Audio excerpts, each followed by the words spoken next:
Hey guys, welcome back to the channel. This is story about what if Naruto was back to change his past and hopefully alternate it from his own future. Part 1. Before I start, please do support for more amazing content and comments for part 2. Do consider to subscribe my channel and share my video to your friends and check out the description as well. Let's start the video. The War of the Bijou. The Fourth Shinobi World War, as others called it.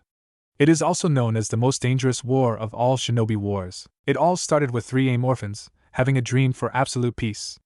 Their group was once peaceful, but their views on this peace got crooked and made them thirst for fear and power when one of them died saving a country. Thus started the organization, Akatsuki, or the Red Dawn was created. The next member was another crooked viewer of peace. Crushed between the rocks saving his teammate, everyone thought he was dead. Amazingly living without his other left half, retrieved by the legendary Uchiha and a plant-like man, he grew accustomed to his new body. Just in time to see his other teammate die because a lightning-based jutsu pierced her heart courtesy by his best friend. Knowing the reasons, he was okay, but seeing her die in front of him, by the hands of his best friend at most, and being hunted by the IWA Nin, he led to the conclusion that she was a candidate to hold a Jinchuriki, control her to destroy the opposing village, in other words, to be a spy for the Rock Village. It led him to deduce that the whole world was power-hungry, and it was impossible to live in a peaceful life. His solutions were to kill all people, or control all the people. He chose the second option. Devising a plan, he ended up creating the ultimate genjutsu ever, the Moon's Eye Plan.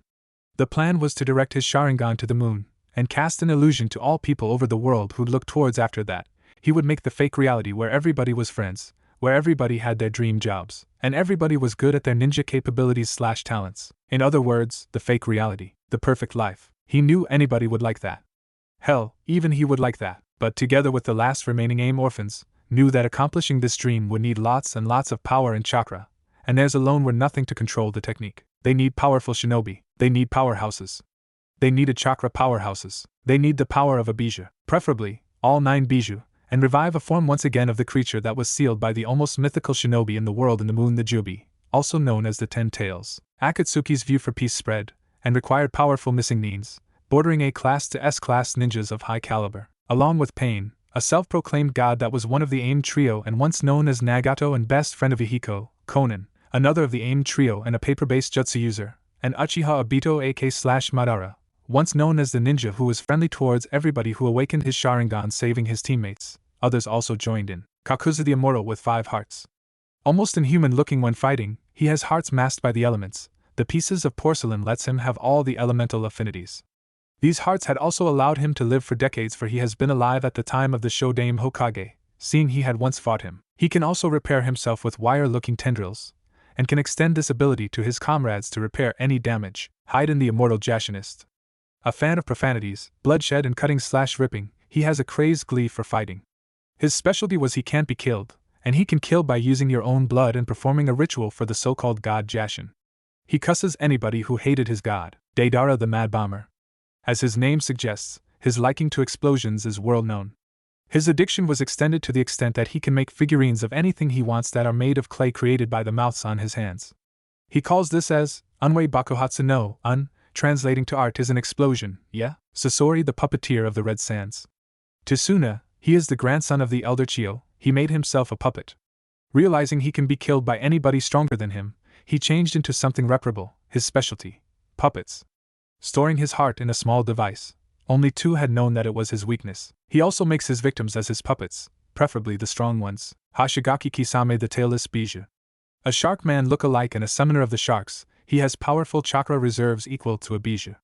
Former member of the Kiri no Shinobigatana Nananin Shu, the 7 ninja swordsmen of the mist, he also uses the chakra shaver sword that converts its food to its user's chakra, the fearsome Samahata. Uchiha Itachi the Sharingan master.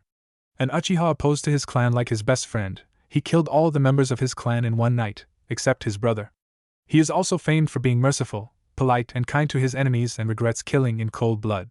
He is a master of his clan bloodline, the Manjikyu, and also signed the Crow contract. Zetsu the Black and White Artificial Human. Made by Madara Uchiha in one of his experiments, he looks like a man engulfed by a Venus flytrap. He has 2 halves, the White Peacemaker and the Black Sadist. He was created by the cells of Hashirama Senju, the first Hokage. He is not easy to incapacitate, for he can make real look-alike, copying everything about what it's replicating. He is the perfect spy, for he can travel underground at high speeds. All of these people wear a black cloak with red clouds adorning it as their uniforms. Usually they have straw hats on to hide their faces, sometimes they do not. The similarity was that they traveled by pairs, and took orders from Leader Sama. Leader Sama was initially Pain, but later was replaced by Obito. They succeeded in collecting the bijus of Gaara, the Ichibi no Tanuki, Shikaku, from Sunagakure, Yujito ni, the Nibi no Nikomata, Matatabi, from Kumogakure, the Yagura, the Sanbai no Genbu, Isabu, from Kirigakure, Rashi, Yambi no Saru, Son Goku, from Iwagakure, Han, the Gobi no Hoku, Koko, from Iwagakure, Utakata, the Rambai no Namakuji, Saiken, from Kirigakure and Fu, the Nanabai no Kabutamushi, Chome, from Takigakure. These were the facts that they weren't weak. In fact, all of them fought. Some of them fought the two Akatsuki members alone with their respective powers, which is impressive since they were technically fighting two S-class shinobi alone. Another was they were brainwashed, initially extracted but brought back to life, but since the life of a Jinchuriki was practically cursed of existence, other villages handed them readily to the Akatsuki without a challenge. The exceptions were Kurabi, the Yandame Reikichi's adopted brother, an awful rapper, and the Hachibi no Kyogyu, Gyuki, from Kumogakure, and Naruto Uzumaki Namikaze, the son of the late Yandame Hokage / Konoha no Kuroi Senko, Konoha's Yellow Flash, and the Akai Chishio no Habanero, Bloody Red Hot Habanero, plus the Jinchuriki of the Kyubi no Yoko, Kurama, from Kanahigakure. Knowing that any resistance was futile, the daimyos of the great shinobi countries proposed a treaty between them. The Gakage Summit was the result, and the Five Shinobi Alliance was created. Led by the 5 Kages of each village, the alliance was divided into different aspects. The front, close combat ninjas. The second, the mid-range ninjas. The third, the medics and healer. The fourth, the strategists and communication networks. The enemies were consisted of the monsters experimented by Madara Uchiha. All had monstrous-looking forms. All had special abilities. They had to destroy their minds fully. This alone made the war difficult. Zetsu, one of his creations, made bodies that were undetectable combined with the restrained Yamato, and succeeded because it was made with wood-style cells. They unleashed an army of lookalikes, and the Shinobi Alliance had difficulty judging who the true ally was and who was not. This was defeated with the help of the Kyubi Jinchuriki Naruto, who had the Kyubi mode on. This technique allowed him to detect pure evil, and mind-controlled shinobi. Kabuto Yakushi, the temporary ally of Obito Uchiha, made things harder.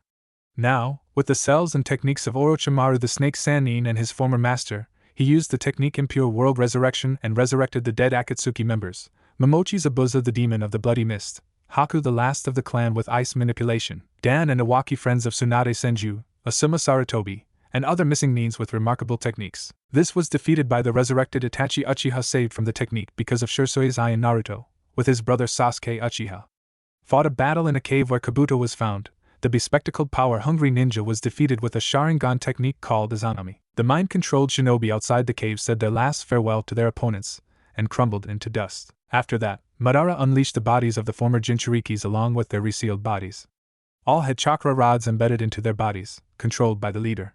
All resumed their biju forms, but was later defeated when Naruto and Kurabi pulled out the rods, the latter with the help of Sage Mode, and the other in his tailed form. Allies appeared once again. 5 out of 9 were former traitors. Orochimaru, Otokage, and formerly one of the Densetsu no Sannin, the legendary 3, he came back following his all-familiar wayward student Sasuke to achieve his dream, whatever it was. He helped resurrecting the former Hokages, the one of the 4 strongest ninjas in the world. Sasuke Uchiha, former traitor of the Leaf, betrayed his own village for power, being consumed by the darkness of revenge. Came back to help them destroy the world because of his brother's explanation, redeemed himself by tag-teaming with the Konoha 12, minus Niji Hyuga, Karen Uzumaki, last Uzumaki besides Naruto. Along with Sujetsu, who wields the Kubikuroko, and Jugo of the Curse Seal, they followed Sasuke to his decision, for he was the leader of their self-proclaimed Team Taka, Hawk. Hashirama Senju, resurrected by the Hibi Sannin, fought Madara Uchiha, a one-on-one, as they call it. Since the Uchiha would not budge until Hashirama was his opponent, they had no choice but to concede. Tobirama Senju, along with his brother, ended being resurrected. He held up and did a jutsu weakening the 10 tails. Using his impressive control over water, he fought against the enemies. Hiruzen Sarutobi, Sandaime Hokage.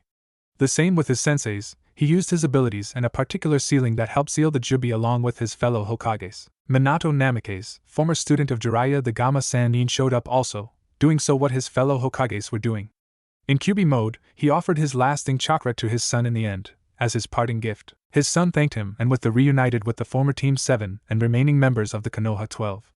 Sasuke Uchiha, Sakura Haruno, and Naruto Uzumaki Namikaze, also dubbed as the second coming of the legendary Sannin that were ironically the ones that taught them, made their presences known in the battlefield. Their personal summons were introduced. Gamakichi, son of Chief Toad Boss, summoned Gamabunta, for the Nine Tails Jinchuriki. Aoda, son of Chief Snake, summoned Manda, for the Eternal Manjiki Sharingan user. Katsuyu, Chief Slug, summon and healer, for the head medic Kunoichi. They fought the Jubi with the help of the summons, and the combined efforts of all shinobi. The war had ended eventually, but it didn't end without a heavy price. 1 year after the war, the world was in a tranquil, peaceful, and happy state.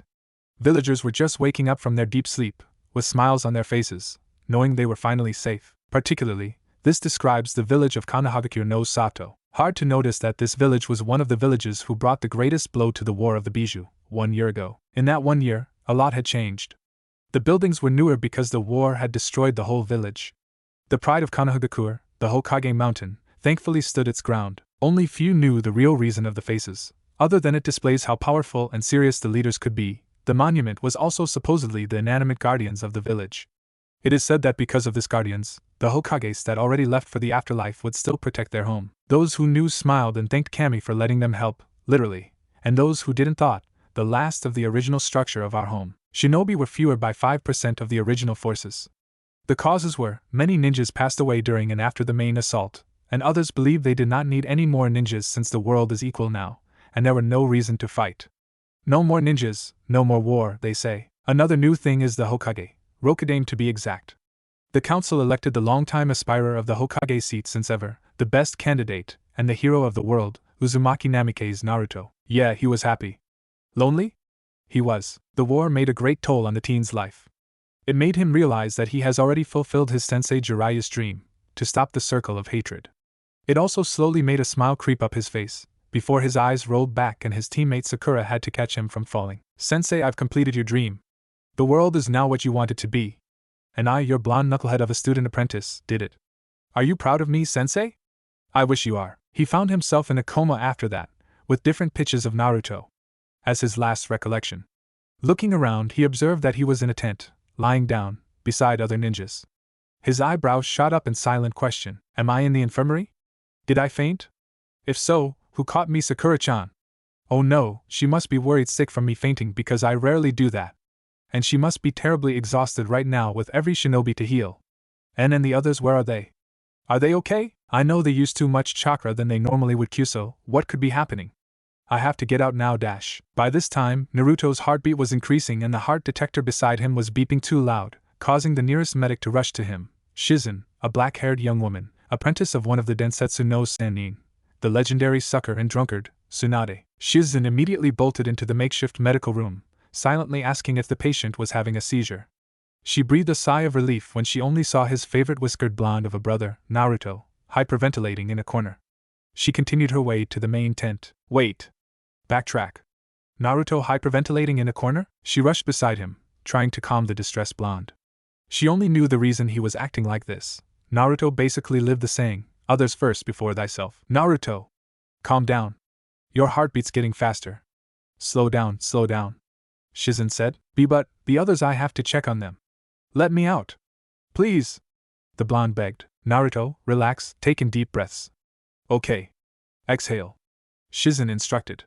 Now I want you to know that everything. Shizen hesitated for a second, her eyes briefly flashing sadness. Okay. They're okay. No need to panic. Lie down. Rest. You've already done so much for us, it's the least that we can give to you. She finished kindly. But I have to. Naruto started but withered under Shizen's medic glare as he dubbed it. No. I am your superior, I am the doctor, I will be the one to dismiss you. She glared at the patient. Am I to be understood? She asked. Hi. Gomen nasai, Shizen Nachan. I'm just worried, with everybody's state after fighting the war. But could you promise me, if I'm deemed okay, would you let me out of this place? I terribly hate hospitals, and this doesn't even count, because it's a tent. He ranted, eyebrow twitching. He didn't notice the amused expression on the black-haired woman's face. He turned to her. Please, Nachan? He pleaded, hands clasped together. Oh, all right. Just rest. If you need anything, I'll come. She said, patting his shoulder, standing up, then walked toward the exit. Remember, they're okay. She said quietly, closing the tent flap. Well, I guess I'm stuck here for the time being. I'm so bored. What to do, he thought, frowning. He sat on his makeshift bed, grumbling. He looked over his shoulder, and saw some scrolls lying on the table on his left. Jutsu scrolls? What are these doing here? he thought, grabbing the scrolls, and saw a note attached to it. If you would ever get bored, and I know you will, I left some scrolls for you. All wind techniques that I know and I've collected are here. If ever you also want to know about other helpful shinobi techniques, it's included. Have fun reading. Shizen, oh well, better than nothing. He shrugged, sitting down. Now let's see, boring. Oh, this might be cool to learn. And if ever, I'd be glad to show this to others, after I get admitted out of this place. He exclaimed, giddy with excitement. He was so absorbed in his reading that he didn't see his nurse peeking at him. Naruto, this is the only thing that I can do for you. I'm sorry I can't directly say it in front of you, was the medic Nin's last thought, after resuming her duties. For weeks had passed, and Naruto was finally admitted out of the hospital, albeit in a wheelchair, pushed by his pink-haired teammate, Sakura. Earlier, he was found practicing a jutsu, like controlling wind to propel himself up, and whistling a tune. Sakura was so terrified in seeing him floating, she thought he was a ghost, she shrieked. Now, they were in a clearing once known as the Team 7 training grounds, where the 3 posts of the Hiruzen Sarutobi's to be known legendary Sannin team, Minato Namake's team, and Kakashi Hataki's most epic team were trained. Amazingly, the memorial stone still stood. Whoa! The Kyuubi Jinchuriki breathed in amazement. Is this memorial made up by diamond hard crystal? It's still standing after all the wars Konoha had been through. He knocked on it. Dang. That's some hard stuff there. He turned toward his medic teammate, who was looking at him with a frown on her face. In confusion, he asked, Sakura-chan, why are you looking at me like that? She didn't answer. Assuming it was just exhaustion, he shrugged the action. Sakura-chan, why is it that I'm wearing all black? How are you so calm about everything, Naruto? She asked, desperation in her voice. How are you so nonchalant about his? Aren't you supposed to be in hysterics right now? Why aren't you? Why? She had let go of the handles of the Namake's wheelchair and looked at him with glistening eyes. Sakura, calm down. Why are you so hysterical? Why should I be hysterical? He stood up. Phew. Good thing Shizen-chan's not here. She'd get angry at me. Darn it, Sakura, tell me what's wrong. The latter angrily yelled, shaking the girl's shoulders. Why am I hysterical? Didn't you know? She asked, calming down out of her hysterics as her teammate rubbed circles around her back. She looked up at his face, which was contorted in confusion. Know about what? About Ino, Chuji, Lee, Niji, Tenten, and Shino? Sakura exasperatedly said, expecting Naruto to know the answer. She began darting her eyes towards him and the memorial stone. What about them? Do they need me? He asked, still clueless to what she was hinting. You don't really know? Now Sakura's eyes were glistening with tears. What? What should I know? Naruto asked. There, she brushed her hand on the stone. They're dead, Naruto. The medics were frantically running around like headless chickens, and shinobi were freezing up as killer intent flooded the whole place. Kiba and Sakura, the only ones that currently possessed the ability to move, were restraining an enraged Jinchuriki. Why didn't you tell me? Naruto gritted his teeth in annoyance, yanking the coat of his victim harder. Why didn't you tell me that they were already dead and today's their funeral, huh? I'm sorry, Naruto-kun, I didn't want to worry you. You seemed so happy and I didn't want to shatter your happiness. Shizen said, choking at the intense grip of her captor. That's your reason? That's your freaking reason? Hide the truth from me, and what, let me miss the funeral? Is that what you have in mind, Shizen? He growled, his eyes hardening into blue chips of cold ice, which made Shizen yelp in fear. Hey man, don't do this to her. Everybody's sad, it's not only you. I am. Sakura is. The others are. Naruto.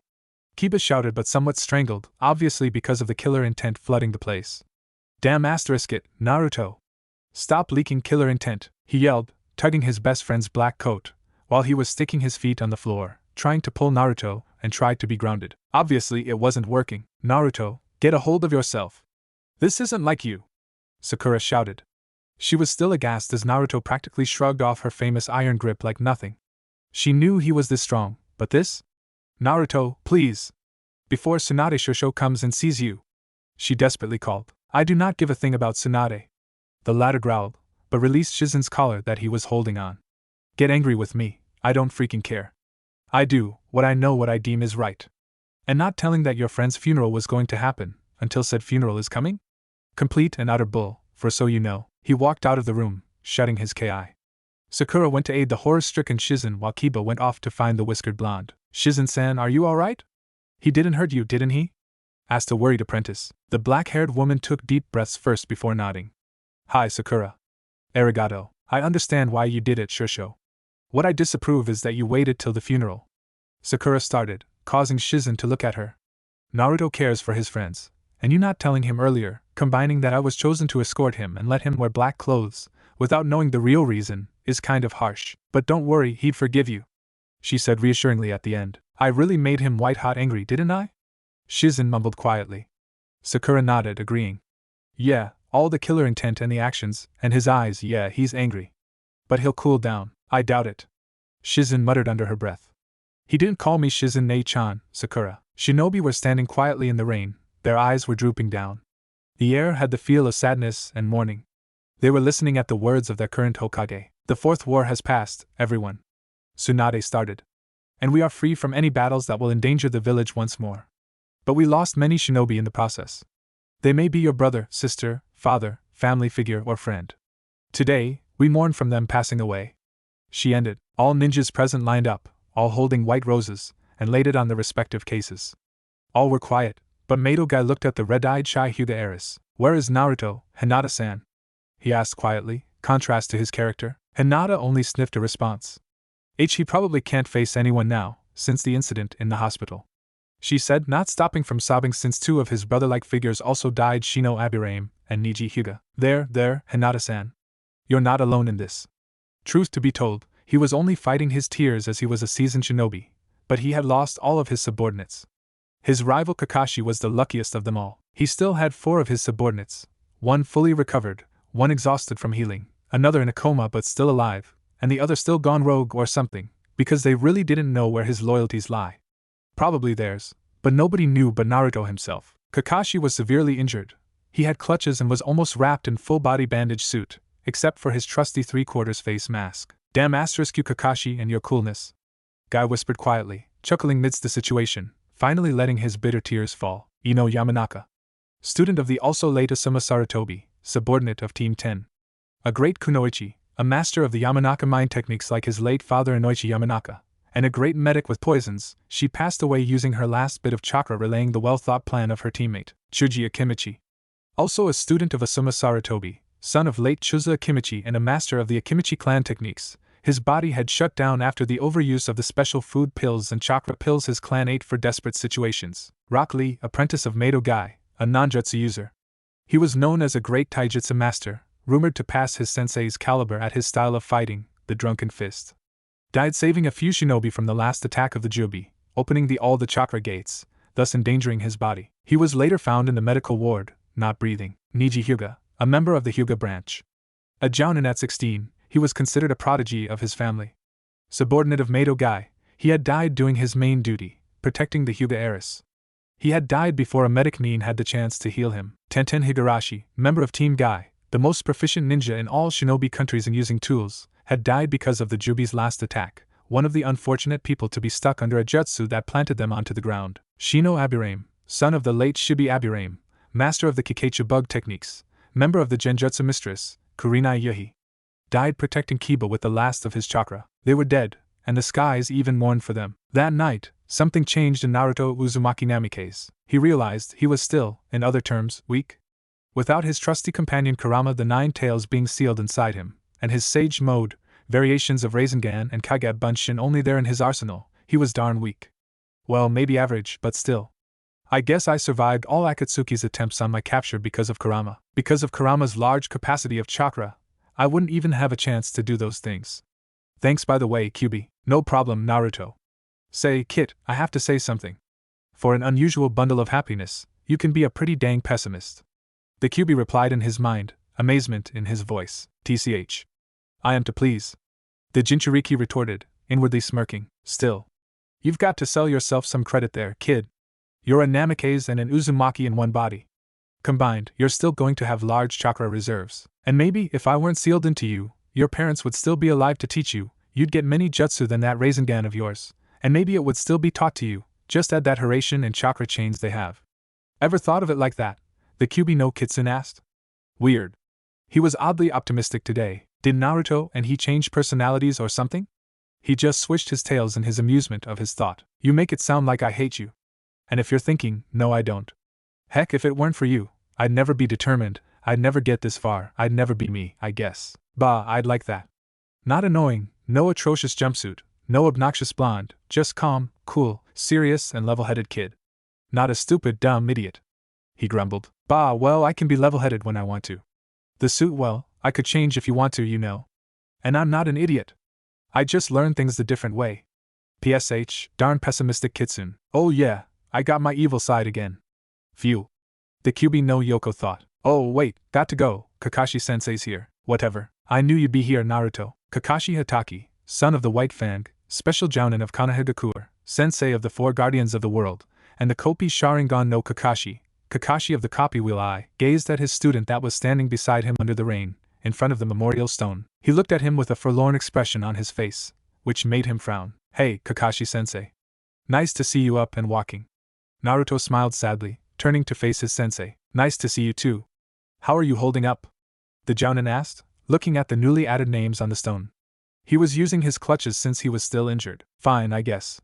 There was something terribly wrong right now. Yeah, he'd understood this day was supposed to be sad.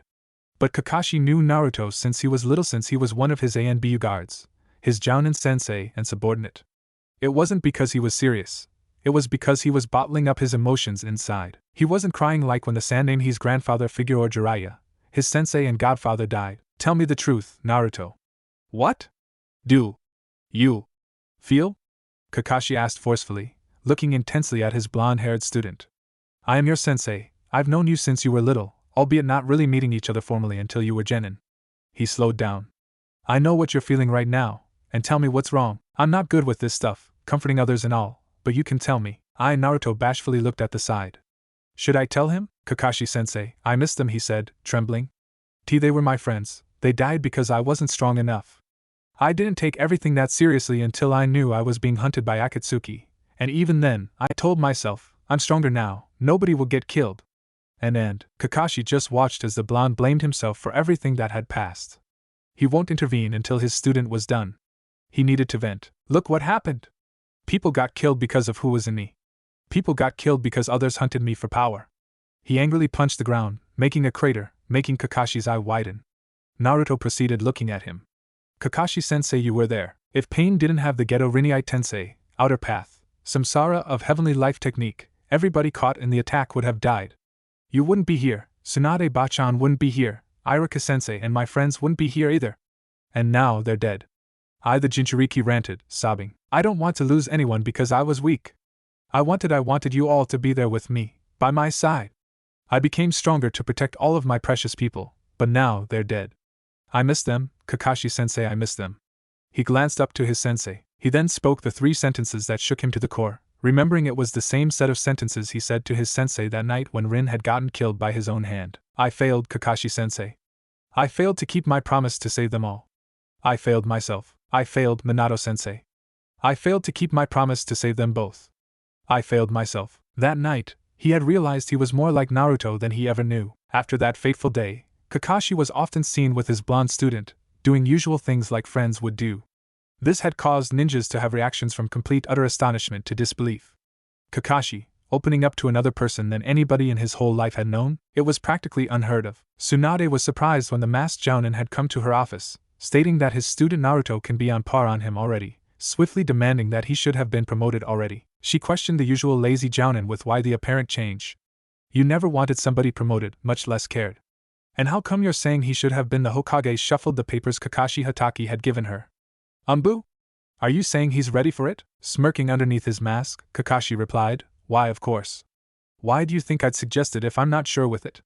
He said cheekily, much to the Hokage's amusement, astonishment, and annoyance. I think you've been hanging around the Gaki too much. You're being cheeky. This is absurd. Fine. Whatever. If he's good, I trust my little brother to you. If he gets hurt, you'll be receiving the end of my chakra-infused punches.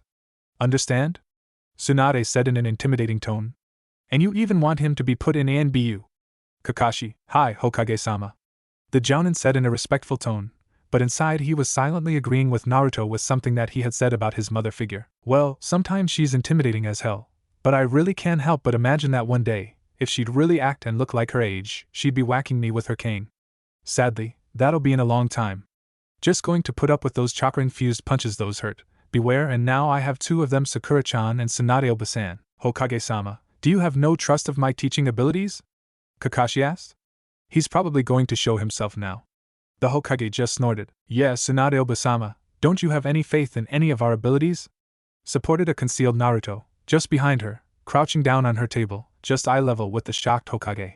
He jumped off, disappeared and appeared beside Kakashi via Wind Shunshin. Kakashi, who was standing by the door, adopted a smug look, while the whiskered blonde beside him grinned. Things would be interesting from now on, but what's with the sense of foreboding that I could feel? Konohagakure no Sato followed this curriculum. The Hokage was the highest position, next were the Sannin level, then the ANBU and Special Jounin next, Chunin, Genin, then Academy student. Others were the Tokubetsus, those who fill the gaps between each rank, the clan heads and the civilian heads completing the council, and the Anins, the hunter ninjas. After the war, ninjas were fewer, but higher in rank. Also, those who survived the war made one step higher in the ranks because of it. New teams were formed along the way, but none were as famous as Konoha's best tag team, an ANBU duo who was practically known for rescuing people, fighting people, or simply guarding the Hokage.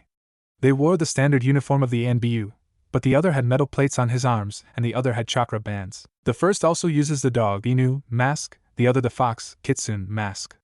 At the ANBU missions, they were known to be both ruthless and did not show any mercy to the victim being killed. At ANBU HQ, it was quite the opposite. Kitsune had the habit of training the others in each style, and learning from them, adding a few keystrokes to his taijutsu. Pranking others who lowered their guard because they knew they were safe was also a hobby of his, and the poor Kuhais were introduced to the practical finesse of the pranking king. He also became friends to all of them. Not one hated him because he had this aura of calmness, friendliness, and understanding. He was pretty much known to the outside world as the hero of Konoha, Namikaze Uzumaki Naruto. Inu was, in all terms, quite the opposite of his teammate Kitsune. He always had to be encouraged to make friends with others and train with others courtesy of Fox. He was reserved, quiet, but without anybody noticing, Kitsune's personality had rubbed off on him a little. He also trusted Fox because he was the first true friend that understood why he does things differently. This ANBU member was known as Hitaki Kakashi. At first, admittedly, the Hokage was skeptical at first. She felt that her younger brother wouldn't like ANBU as its specialty was to protect Konoha behind the curtains, completely opposite his personality. She remembered that day when she found out that they were accomplishing mission after mission. What, the 30 missions, only in 1 month? She looked up at the duo, one in his usual slouch and bored expression posture, and the other was standing professionally in front of his leader, meaning, smirking at the expense of the old lady. So not fit for ANBU, huh? Naruto asked. Tsunade rolled her eyes at his apparent boastfulness, but somehow the young man wasn't that loud anymore. Maybe Kakashi was the reason. And killing? Are you okay? I am, Bachan. Naruto confirmed. I had with Kakuzu, but he was immortal, you know. And killed the Suma-sensei. Injured my friends too. Still, he didn't have blood, so yeah. Madara was killed by our combined efforts, not me. Toby and Pain had a change of heart how, I don't know, and sacrificed himself. So I didn't technically kill them. I don't even remember any first kill. Isn't that where you puke your guts out? No thank you. Kakashi-sensei would be the done to kill them. I don't know. He says I'm not yet prepared. Smiling at the memory, Tsunade went to the next one, how the two had changed ANBU HQ. ANBU now became more dedicated in their work after an awe-inspiring speech from the blonde. They were more alert and serious that they can even detect the slightest of sounds that most Kage won't hear, and nobody had qualms from each other. The both of them had changed the ANBU for the better. Come to think of it, the two is on a mission. I wonder, are they alright? The mission that I gave them was to attack the last remaining members of Akatsuki, the ones that stole the eyes of the Uchiha where Obito once stored them, and in return implanted the Sharingan in their eyes. Are they safe? Of course they would. They are the best after all. After this, maybe I can retire and drink a lot of sake and gamble. Yeah, plans. She didn't see the crack on her bottle of sake. Kakashi Hitaki was having a hard time. He was currently fighting the poison inside him injected by the enemy into his body earlier. He had to grip himself from shaking too much so he wouldn't attract his teammates' concentration. Pushing himself up to stand, wrapping bandages to the wound in his torso where the poison entered, he quickly hid the medical pack and put down his gear. He looked at the blonde beside him. Kitsune, report. He ordered, wincing a little. He prayed to God Naruto wouldn't notice that. Hi, senpai. Ano, before that, are you injured, Inu? Kitsune asked, peering at the man. He only noticed the medical pack being hidden. Oh well, I'd find out sooner or later. Nope, I'm not. How are the heads? He asked, referring to the ones that they incapacitated earlier. Oh, that? Naruto said, tilting his head. Tora-senpai got it covered. He should be coming in. Dang, those guys actually hit me. Because of that Izanagi technique. Actually, I think the figure of Yamato holding a bag arrived at the scene. He gave it to Naruto, who sealed it in the scroll. You can defeat him without beating a sweat if he didn't have the Sharingan. he commented, making his former student smile. Thanks, Yamato-senpai, don't mention it. Kakashi looked towards his blonde subordinate, inwardly wincing at the poison taking over his system. He gritted his teeth in pain and for once, thanking Yamato for entertaining Naruto. Actually, he's not that old not to fight the poison. The poison that went to his system was too hard to remove, and only Tsunade and his student Sakura could remove it, but that's the thing, they were too far to reach in time. Refining his posture again, he asked a question to assess the Yondaime Hokage's son on how he had progressed. I don't have much time. Naruto, why do you think people like him? He gestured to the latter's scroll where he kept the incapacitated bodies were sealed. Search for power like the Sharingan? Well, I could think of many possibilities, but one really points to something. Because they had let the darkness inside them to consume their goodness, but to have power is to have someone to protect. He smiled wistfully, remembering his genin days when he had the first true friend that could really understand him, Haku. Kakashi nodded, inwardly smiling. Yep. The perfect choice. Yamato's interest was piqued. Interesting, what is Taicho trying to do? He never asked complicated questions in missions. What is wrong, I wonder? Why do you ask, Kakashi-sensei? The blonde Jinchuriki asked. HM? He looked at him lazily, now that their masks were removed. Oh, nothing. Just. Tenzo repeated. The only answer he was a cryptic response, accompanied by a somewhat wry smile of his captain. Yamato was suddenly taken aback at the sad visage of the sole survivor of Team Minato. He suddenly remembered why Naruto was Kakashi's second, next to Guy, of course, best friend. I'm proud to be your sensei, Naruto. I wish you'd grow up like your father, and be a great shinobi. I'm very glad I've gotten to know you, and to be honest, you're my first real best friend, after Guy. Thanks for everything, Kakashi said, giving a wistful glance at the two before entering his tent. He knew Naruto can't do anything anymore to the point. He wasn't a healer, a poison expert, no. And they were too far from Konoha. Even with Naruto's superior speed, he was a lost case. He was, admittedly, feeling weak. Naruto only blinked, not understanding why his sensei had done that. Tenzo, however, felt pity for the young Jinchuriki, understanding the words underneath. Naruto, I'm sorry. Next day, Naruto went to his sensei's tent, only to find a note attached to the flap. Reading it quickly, he tried suppressing his tears and biting his lips, not letting his tears fall. Hastily opening the tent, he trembled at the sight of his former senseis and current ANBU teammates. One was kneeling, head bowed down as a sign for respect, and the other one was lying still on his futon, a contented sleeping face. Naruto finally let his tears fall, quivering beside his second teacher. Hatake Kakashi, son of the White Fang, the only non-Uchiha to hold the eternal Manjikyu Sharingan, and also known as Kopi Manjikyu Sharingan no Kakashi, that night died. The Hokage was the leader of the whole Leaf Village, a supposedly calm, collected, understanding, and powerful shinobi.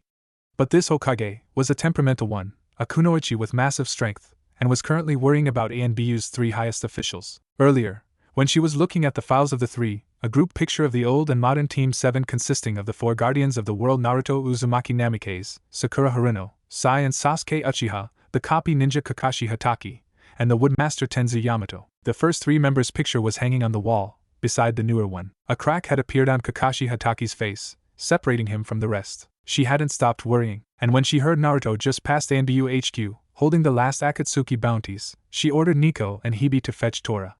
His face was drooped down, and he handed an Inu mask, and quietly, but for everyone to hear, he solemnly whispered, "He's dead, Hokage-sama." Sai stood there, in the corner, wearing ANBU uniform and all, but he couldn't stop his mouth from hanging open.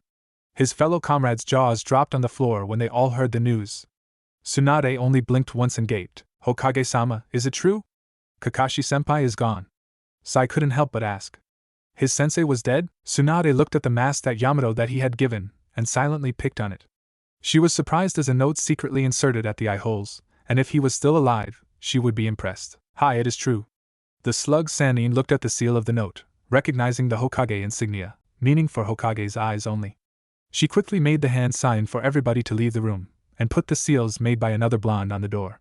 Quickly reading it, she gasped. She was currently reading the last request of the late Kakashi Hatake. Naruto was tired, sad, furious, lonely, and helpless at the same time. My sensei just died yesterday, my friends just died months ago, the only one that can relate with me are Sakura-chan, who's in the hospital, drowning herself in work, Sai, who cannot project his feelings that good, and Sasuke, who can't even show his damn asterisk face when needed, and I'm stuck in this office. You know, you've still got lots of work. Go on, you need to rest. Too much stress for a 16-year-old. Kurama voice boomed inside the Jinchuriki's head. Or maybe let it out. And so, Naruto let loose of his frustrations, crying himself to sleep, Kurama absently drying the wet papers in front of his container. Namikaze Uzumaki Naruto, by the vote of the candidate Kakashi Hatake, the council, and the elders, had been decreed as Rokudaime Hokage. A cherry blossom-haired medic was currently waiting in the lobby, holding a pamphlet. She was still debating if she should hand the piece of paper to the Hokage, or just invite him. The Hokage's secretary, Shizen, suddenly appeared in the hallway and smiled. She nodded her head at the black-haired woman and headed to the Hokage's room. Opening the door, the Hokage looked up from his glasses and nodded, turning to his paperwork once again. Sakura-chan, what's the problem? Sakura nodded her head at the Hokage. Ever since her teammate had been her leader a year ago, he was burdened with problems. She knew the Hokage didn't even have time for himself, and seeing him inside the office, always discussing about Konoha's matters. He had also developed the famous Hokage mode, where he became serious and always had a blank face when speaking. At first, she never thought Naruto would have developed that side of him. He had never shown her this side, always had a smile on his face, or a happy expression. Those were the only ones that she had seen, but when she had learned from him, it's my dedication to Kakashi-sensei and Ero-sennin, Sakura-chan. Always be serious in your job, that's Ero-sennin and his spy work, and don't show what you think of the topic, that's Kakashi-sensei. Then he had smiled. But don't be sad, I wouldn't change completely. I'd still be Uzumaki Naruto, deep down, Databayo. Now, in front of her, was him, in his stature of 6 feet 3 inches. How the hell did that happen? She did not know. That was intimidating, but had a calm feel, she believed. The man was now respected in all elemental nations, and was dubbed as Konoha no Kamikaze because he had an abnormal control over his wind manipulation. She had first seen his work a year ago, when he was floating in the medical tent. Hokage-sama, I was just wondering, our friends were having a get-together tomorrow, and I was wondering if you could, attend? For old time's sake? She asked hopefully. She was slightly unnerved that the whiskered blonde wasn't even looking at her. Eh? Naruto suddenly lost grip of the pen he was holding, and looked at the pink-haired girl in front of him. He put his Hokage face off and showed genuine surprise. Sakura-chan? Why didn't you say so? You didn't need to have a schedule with me. I thought this was something urgent, a report. I thought you were busy.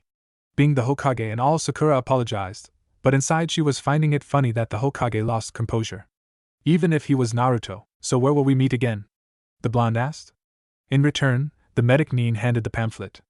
Naruto scanned the paper and put it under the paperweight. Turning his gaze on her, he nodded, smiling slightly. Sakura inwardly became happy. This wasn't a fake smile where Naruto's smile didn't reach his eyes. This was a reserved, genuine smile. She doubted that others have seen it. I'll try to come. I promise. That night, Mato Gai, Kurina Yuhi, Tenzo Yamato, the former Hokage Tsunade, and the Hokage's secretary Shizen were standing in front of their remaining students: Hinata Hyuga, Shikamaru Nara, Kiba Inuzuka, Sai, and Sakura Haruno. All of them were in the ramen stand. Sai, well, I guess he isn't coming. Sakura sighed, downtrodden. And I really thought he wouldn't break his promise. This is awkward. Yamato commented, since they already finished eating their food and the first one to break the silence was Sakura. I thought that now ramen is involved, that guy would jump to the opportunity. Guess I was wrong. Kiba muttered. The work of being a Kage must be getting to him. Actually, I am tried to say. PSH. Tsunade rolled her eyes. More like the paperwork's devouring him right now. Don't know how he always comes out fine. I swear, I think that Gaki's used to it. She grumbled. Poor Naruto-kun. Hinata mumbled. I don't think that paperwork's bothering him now. Shizen said, attracting all gazes. He's been creating something, I don't know exactly. And there's something bugging him always. He had been getting reports from those shinobi that he usually dispatches, and all are secrets. He banned the others to tell any details. I know. Shikamaru muttered. I'm one of those people that has knowledge of his secret. And let's say I can understand why he's not telling anybody of this. He remembered that night he learned about the attacks on Sunagakure. Shikamaru, can I trust you not tell anybody of this? This is classified information. You were asking about the attacks, right? The Hokage stated, staring at his companion. Sure. What about it? Shikamaru asked. Gaara's having a hard time holding Suna together. Not because the villagers were in a civil war, no, but something's been attacking them. Something? The Nara repeated. Hi. And call me paranoid, but I'm thinking it's Zetsu. I'm currently trying to make a seal to stop Zetsu. I'm thinking, he's still alive, since he was so hard to beat, since nobody would know if it's the real one or not. I'm making a seal that would enhance my senses in QB mode. Naruto waited at the lazy genius's response, and to his immense happiness, he nodded. It's logical, Naruto. Zetsu was an artificial human. It would be hard to confirm he's dead. Thanks, Shikamaru. I thought I'm the only one. Troublesome it may sound, but yeah. Your theory can be correct. Should we visit him? Guy asked, concerned for the kid's health. He was now taking over the role of sensei for the Team 7. It was the least thing he could do for his eternal rival. Maybe that's a good idea. I haven't seen him rest. Sai agreed. Talk about working nonstop to save Sunagakure from the attacks. Sai muttered quietly, Shikamaru only the one close to hear. The shadow user nodded. Actually, I am raised her voice, stopping all of them. Finally, noticed. He told me he was doing some extra work, and he doesn't want to be disturbed and he's fine. Sakura rolled her eyes. To Naruto, fine means he's not actually okay. If he was fine, he'll send some letter or go here personally. Let's go then. Hinata meekly mumbled, standing up from her stool. The others followed and Kurenai closely followed after she paid the bill. Ayamichiraka gave up and waved goodbye at the retreating group, then finally muttered, Not ramen? Didn't you see the ramen I put in his secret cabinet? Tochi Ichiraka laughed at her daughter's expense, receiving a glare from her, which made him laugh louder. Arriving at the Fire Shadow's room, everybody was shocked as a distraught Naruto was seen. His hair was frazzled, and signs of fatigue were showing. He also kept muttering, Seal make sure to complete before Gakage summit no time have to. All ninjas watched as he drew on a big scroll, rapidly but precise. Every now and then he would rub his eyes at the obvious lack of sleep. Naruto-kun! Shizen shouted, worrying over the state of the blonde. Wasn't the Gakage summit till next week? Naruto intelligently responded, stopping from what he was doing. Oh hey. Didn't see you there, hee. He apologized, doing an eye smile and scratching the back of his head. He looked at them who were still gazing at him incredulously. What? Can a Hokage not sleep? I'm okay, guys. Nothing to worry about. Moki the Jinchuriki assured. Honestly? He felt woozy. Naruto-kun. You have to rest. Hinata shouted.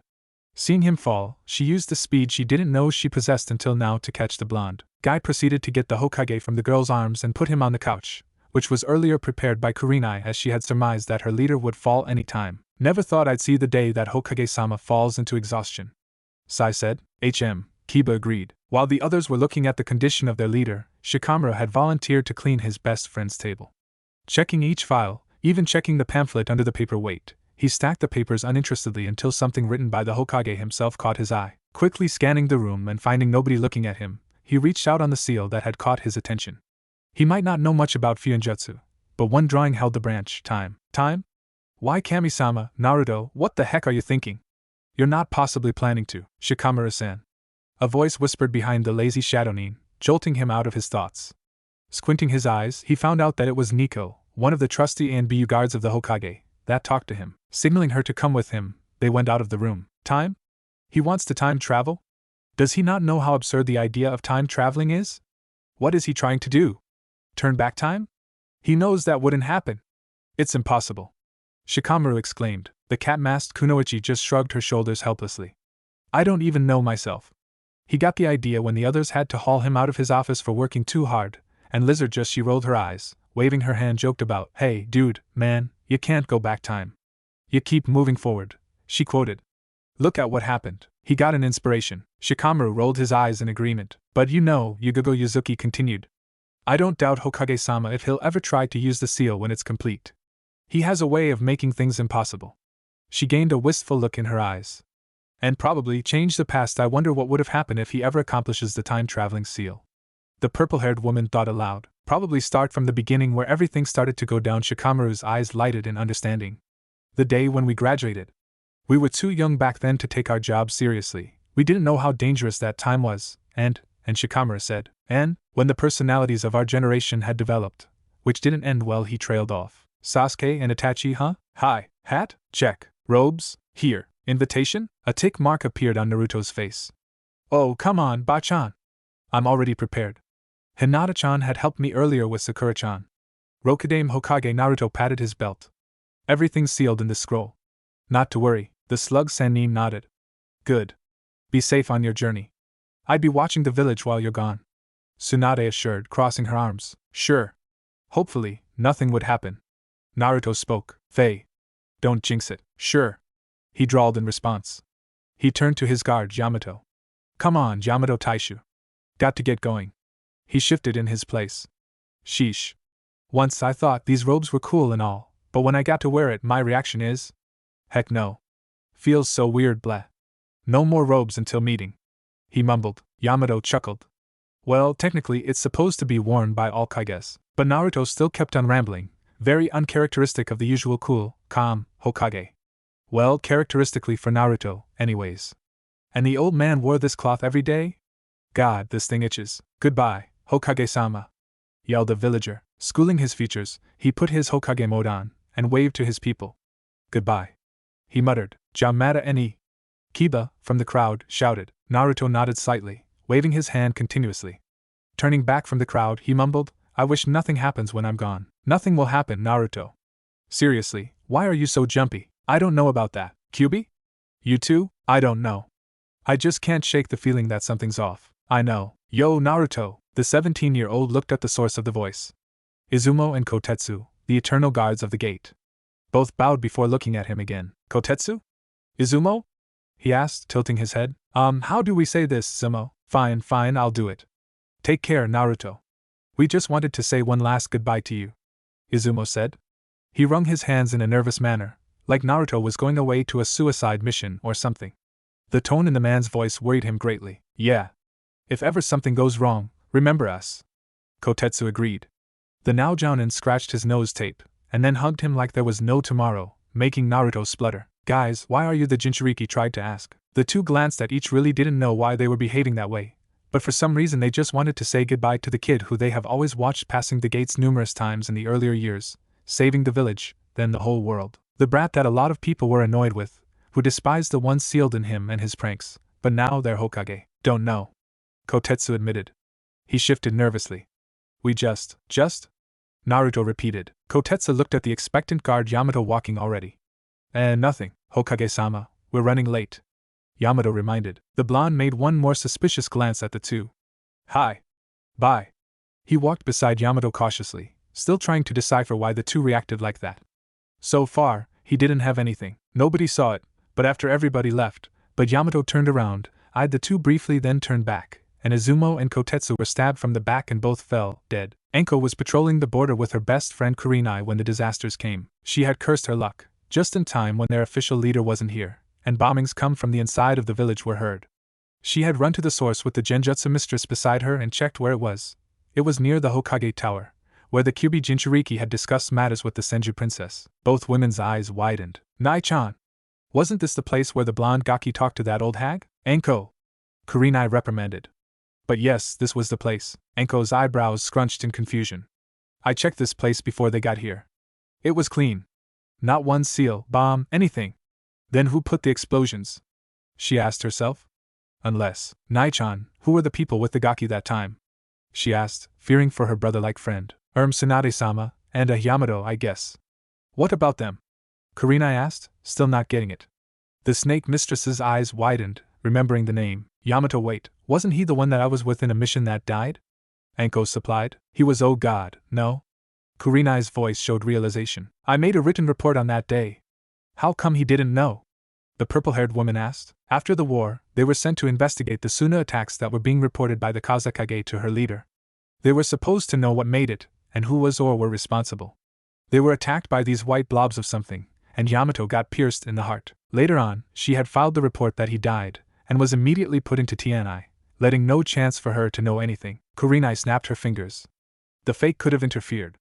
The village is in danger, if that's the case. Yeah. Now we have to put the whole village in alert. The snake mistress whipped her head and with all her might, shouted ANBU. Put the village in red alert. Those in hearing range widened their eyes and nodded. Kazekage-sama, is your village still okay? Asked a concerned Mifune. Sabaku no Gara, the Kazekage of Sunagakure, only nodded in response. He was too busy staring at a particular blonde's behavior. His brother in everything but in blood kept glancing at his guard, and the face he kept was like he was having a hard time believing with what he was seeing. Peculiar, why is he doing that? Hokage-sama, Hokage-sama. The leader of Tetsu no Kuni called. Why yeah? Naruto looked away from his guard and leaned on his chair, trying not to show that he was very nervous about the actions and the aura of his guard. Something feels wrong, like it isn't Yamato Taishu. Are you done with the seal, for the Zetsu clones, if ever, Hokage-sama? Meitorumi asked.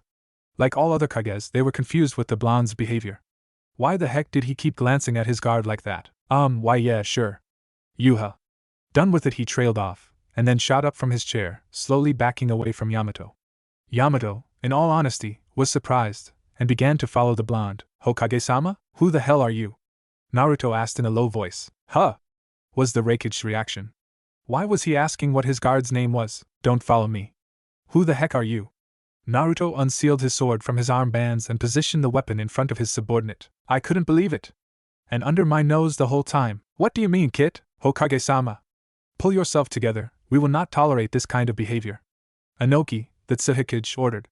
Now, can we see the seal? Naruto nodded, inwardly making a creepy smile across of somebody getting hurt and a sly one. Kurama only shot his eyebrows, while the Kages just cringed. This seal was going to make someone humiliated. They could see it in his eyes. It had a glint. Naruto showed the seal for everybody to see, and enjoyed the twitching of Tenzo's hands. He explained that the seal would help him with QB mode, and seal Zetsu's artificial body. Do you want a demonstration? He asked the group. All people nodded, but Chojuro couldn't help but ask, how would you demonstrate it to us? Oh, Naruto flickered into his bijou mode unexpectedly, and grinned. Man, I love this. He mumbled. Really now? He continued, and then narrowed his eyes, looking at the wood user at the end of his vision. He suddenly appeared on top of Yamato, and while in midair, put his leg up high, delivered a kick to the head of his target, bashing it on the floor below. He wrote the Zetsu seal on his hand in breakneck speed and slammed his palm on the brown-haired ANBU. Every ninja was shocked. Why'd you do that to your own subordinate? Testing him? Darui asked with his lazy tone, but it had astonishment laced into it. Nah. Naruto said, then gained a hard look in his eyes. Isn't that right, Zetsu? Yamato suddenly smiled, then his features became distorted, white, and his eyes became yellow. Zetsu. Everybody in the room repeated. I'm impressed. The now revealed Zetsu said. Didn't take you to feel it in bijou mode and Naruto? I told you, we were going to mess this up if we did this. White Zetsu complained. Pfft. The black side rolled his eyes. No matter, we were still going to be found, anyway. It turned to the Hokage. Well? What do you feel now that you've captured me? Feel lighter, perhaps? Maybe. The blonde shrugged. Goody. Capturing us had a downside, though. You want to know? The white side asked. What do you mean it has a downside, even though we already captured your hide? Karabi rapped. Yeah, you captured our hide, White Zetsu replied. Naruto felt his tattoo, his own creation, burn in his flesh, signaling that the Hokage Tower was disturbed burn, making him flinch. What the dash? But did you expect by this action, every ninja in your village has died? Zetsu finished. Naruto couldn't believe what he was seeing. Konoha, one of the hidden villages of each elemental countries and rumored to be the strongest, was no more. Debris was everywhere. Houses were burned down, buildings were toppled over each other like dominoes, the hospital was crushed beneath the tower, people were lying dead left and right on his feet. Ninjas littered the floor. The trusty companions of each shinobi were by their side, may it be animal or weapon. All were stained with blood. All were broken. He was late, and this was the consequence. He was late, and nobody was alive anymore. I tried to, really I went here as fast as I could but I didn't reach in time. And now, Sasuke's dead because he was the one here. He sacrificed himself in the hopes that I would reach Konoha, and now it's no more. My village is no more. Damn asterisk it. When Zetsu proclaimed he killed everybody, he didn't know he could be so ruthless. He didn't know he could be very destructive. He also met Sasuke Uchiha, his raven-haired teammate, along the way, bleeding to death. Sasuke. What the? Hey Naruto. Sasuke wheezed, obviously having a hard time breathing. Guess I can't call you Dobe anymore, Hokage-sama? He said in a strangled voice. Naruto prepped his teammate to lean on a tree for support, and attempted to patch him up, but the latter refused to budge. Immediately after the action, he made a shadow clone to be ahead of him, and ordered it to dispel once he knew about everybody's statistics. Funny, Sasuke. Jokes doesn't suit you, I've realized. Now move dash. Sasuke only stiffened. But Sasuke, I can still heal you. I've trained with the best medic of all time and her apprentice, and I assure you, I'm pretty knowledgeable about this kind of things. TSS. The Uchiha shook his head. No can do, I'm pretty sure my stick's going to be burned out. Naruto's eyes widened in realization. All the more, Sasuke's face hardened and the Hokage quieted at once as he saw that his former teammate was going to say something. No. I know when it's my limit, not you. Just don't let me die in vain. No, you're not dying, don't leave me just like Kakashi-sensei did. Naruto muttered, jerking his head to the left. How did you become like that, Zetsu? He replied, making Naruto's fist shake in anger. He had an upgrade, Naruto. We shouldn't have allowed him to leave, much less be alive. In the end he was the most dangerous of all. I admit, didn't see that artificial human being the most dangerous. I thought it'd be Obito or Madara. He gained an impressed look in his eyes. You have some tough ANBU, Naruto. They fought till they died.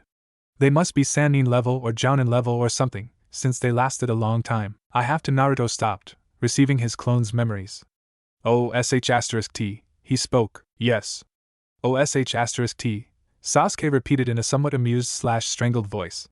Now, do you see what I mean? Go. I'm just a ninja. We die. But if you go back to the village and everybody's dead? Is it even worth to be called a village if it is burned and bombed to the ground? Are you going to be comfortable that you weren't there in the crossfire? Naruto shook his head. Yeah, I may be sounding like a philosopher right now, but it's the truth.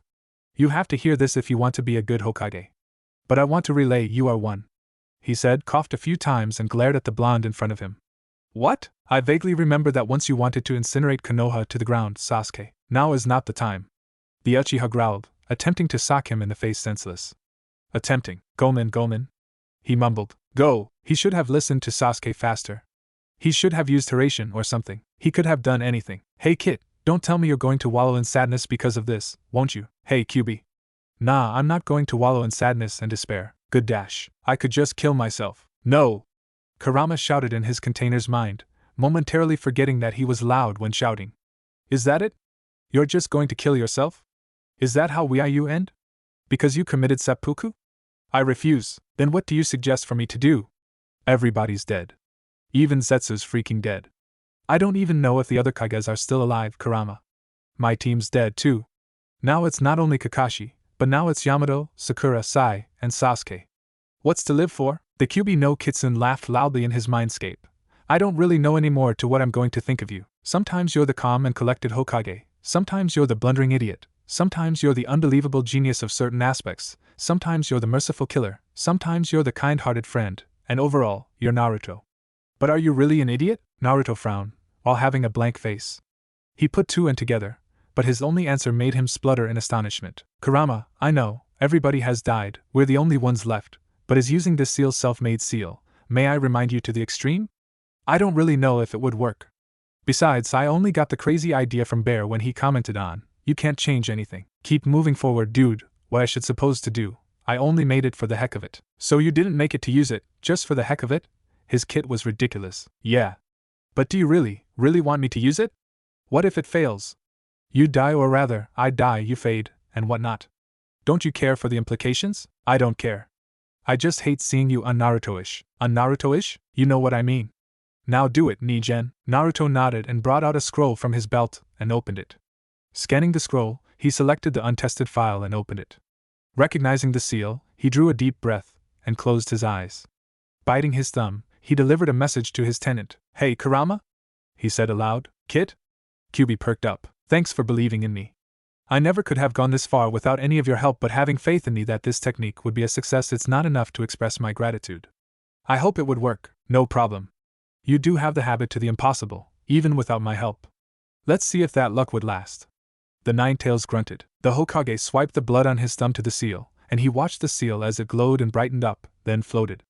The last thing he saw was a bright light, and he blacked out. Time traveling has many advantages. You get to go back, change the *****y life you may have had, or correct your past mistakes and make your previous life better. You could probably use it as a ha-ha-ha sucker prank to your enemies and your rivals. Nobody ever told Naruto it would ever hurt like hell. Naruto tried to let out a scream, but couldn't. Straight streaks of light were seen and passed by him, like he was traveling faster than the speed of light. But that shouldn't happen, that could never happen. He was still surprised he could still think, even though the pain coursing through him felt like he was boiled in hell. Then again, I already somewhat traveled to another dimension and fought my other self. I guess that wouldn't be impossible. Let's see. He mused out loud. Truthfully, he had absolutely no idea why he was still in one piece, or was he? The Rokudan Hokage felt like he was separated through molecules, and he had no idea what to do in the past. He just knew he wanted to change the future. His past. And change the past. Or was it his future? Great, I can even give myself a headache. So save my friends, every one of them. Stop Akatsuki from getting the Jinchurikis. Stop Sasuke from going to the darkness. Stop the others from dying. Stop, he listed a lot more. And why do I feel a lot calmer, considering I'm in a dangerous situation? No, I've always been calm. Sakura-chan just makes me nervous. And that reminds me, I have to stop her hitting me. Tsunade-bachan told me I had a brain tumor in my brain, and a blood clot caused by repeated punches. But she laughed in the end. Was she bluffing? But she looked so concerned. Yet she punched me afterwards.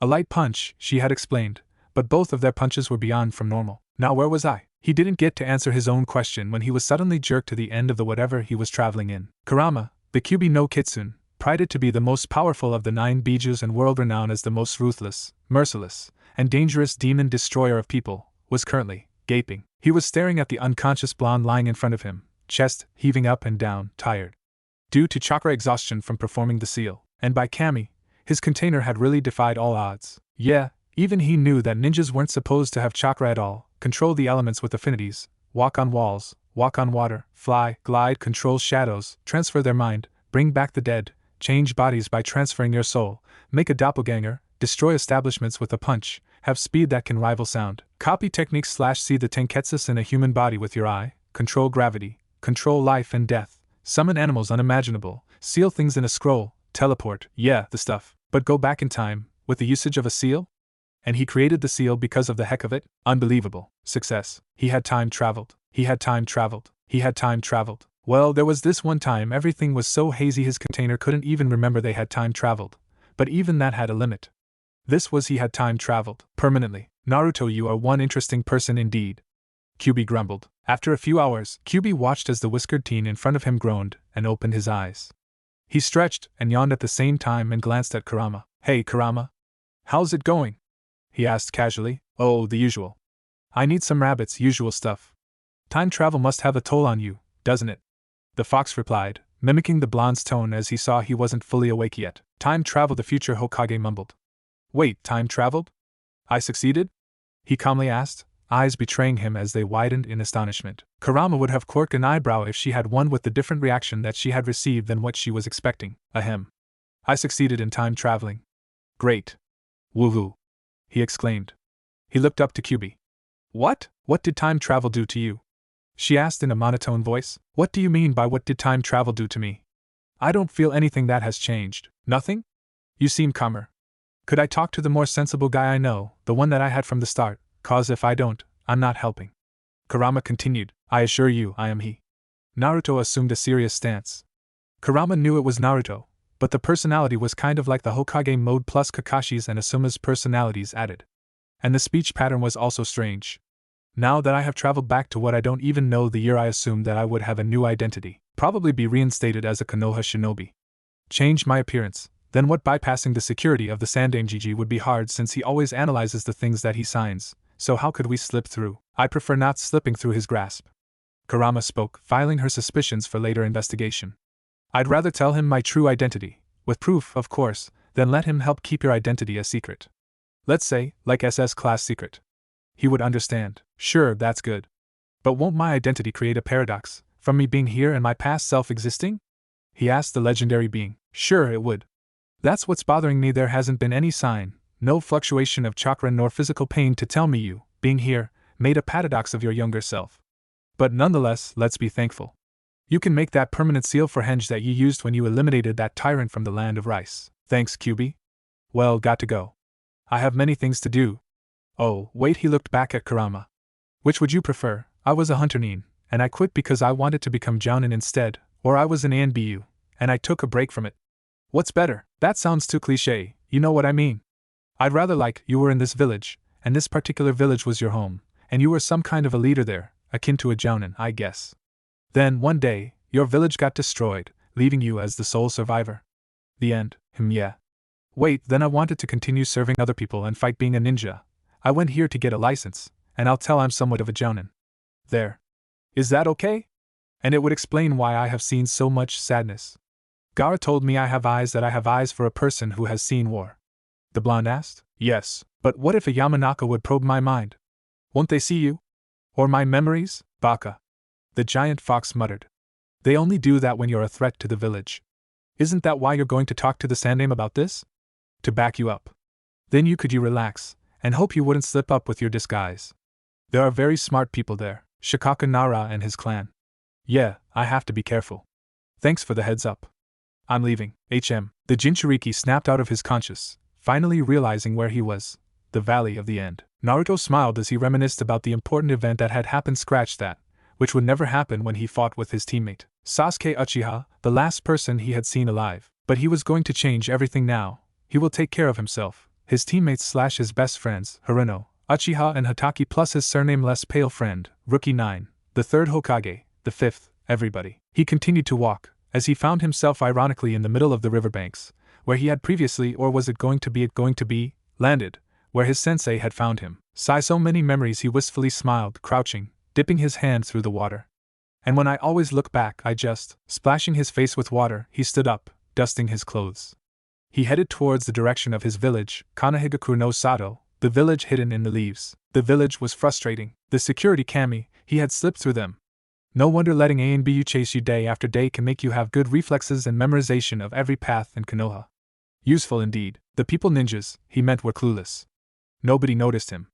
Well, if you had counted a calm Kakashi and a youthful guy on a challenge, if Naruto didn't know better, the gray-haired man was calm. To become his best friend, you needed to look underneath the underneath, meaning you have to be very skillful to hide and detect these emotions, and he could sense Kakashi's twitching eyebrow. His breath had hitched at the mere thought of his best friend sensei comrade equal. Even though he had mentally prepared for these things, even asking Kurama for help, he couldn't just afford to do this without remembering that they had died, and he was the only one left alive. That he saw everybody die.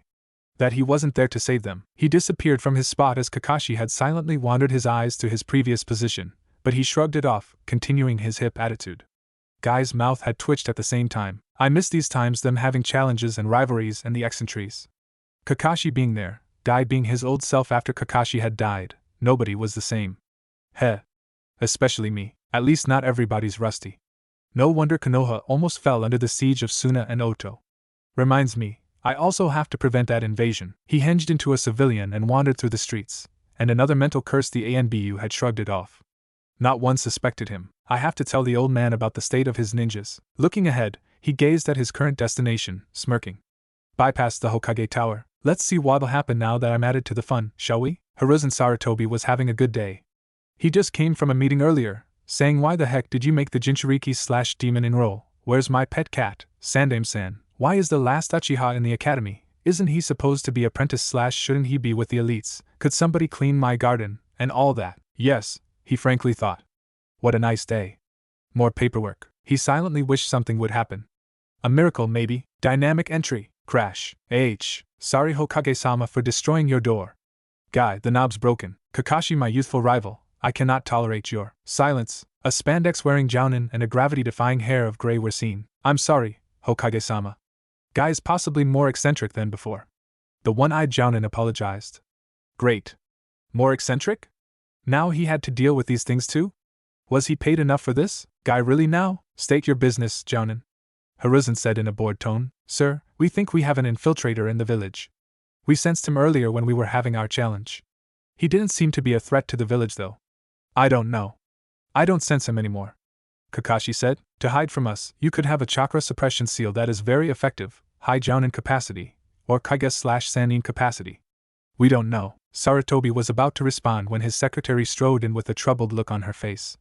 She nodded her head towards the two jounin in the room, and leaned over to talk to the Hokage. Hokage-sama, there is a civilian outside. He told me to tell you, she whispered in a lower tone, Code 640. The Sandame's breathing hitched. Code 640? This is no ordinary civilian. And he means business. We'll let him in a while. He finally ordered. His secretary nodded, and went back. What was that, Sandame-sama? Guy asked seriously. A report came from the gates. Seems like another ninja with a chakra seal of my wayward student was tasked to get the forbidden scroll again, since our Chunin failed by the hands of Uzumaki Naruto and Yumino Irika. Ah. Kakashi realized. We understand. Good. They bought the lie. Now I have to send them about with no suspicion at all. Any more concerns? He asked kindly. None, sir. Both answered. Okay. I have a meeting supposedly when you came in. I have to apologize to him now. Ah. Hi. Both shook their heads goodbye and shunshined out of the room. Now, the Hokage said, schooling his features. He made a hand sign to order the current ANBUs guarding him to leave, and they reluctantly complied. Send him in. Current Hokage stared at the future Hokage. Both stared back at each other. Hello? Are you a civilian? Hiruzen asked kindly. Nope. The man in front of him answered bluntly. He wanted to be blunt as possible, let him know he was from the future, and cry for old time's sake. Seeing the old man stare at him like that, like when he was younger, he just wanted to hug him and cry all his sadness. Sissy. Kyubi thought. But at least his container didn't hear that, The last thing he wanted to do was his sleep to be disturbed because of his anger. Are you an enemy? Nope. Never was in the first place. Why the heck would I do that? Attack the village, I mean. And I'm here, hands in surrendering position. Interesting. This man in front of him has a very keen sense of humor. Then, who are you? He asked finally, the man's eyes steeled. Are your privacy seals up? Are your ANBU already gone? The Hokage frowned. I had earlier. It's always put up if it's code 460. He narrowed his eyes. How did you know that specifically? Only Kages knew that.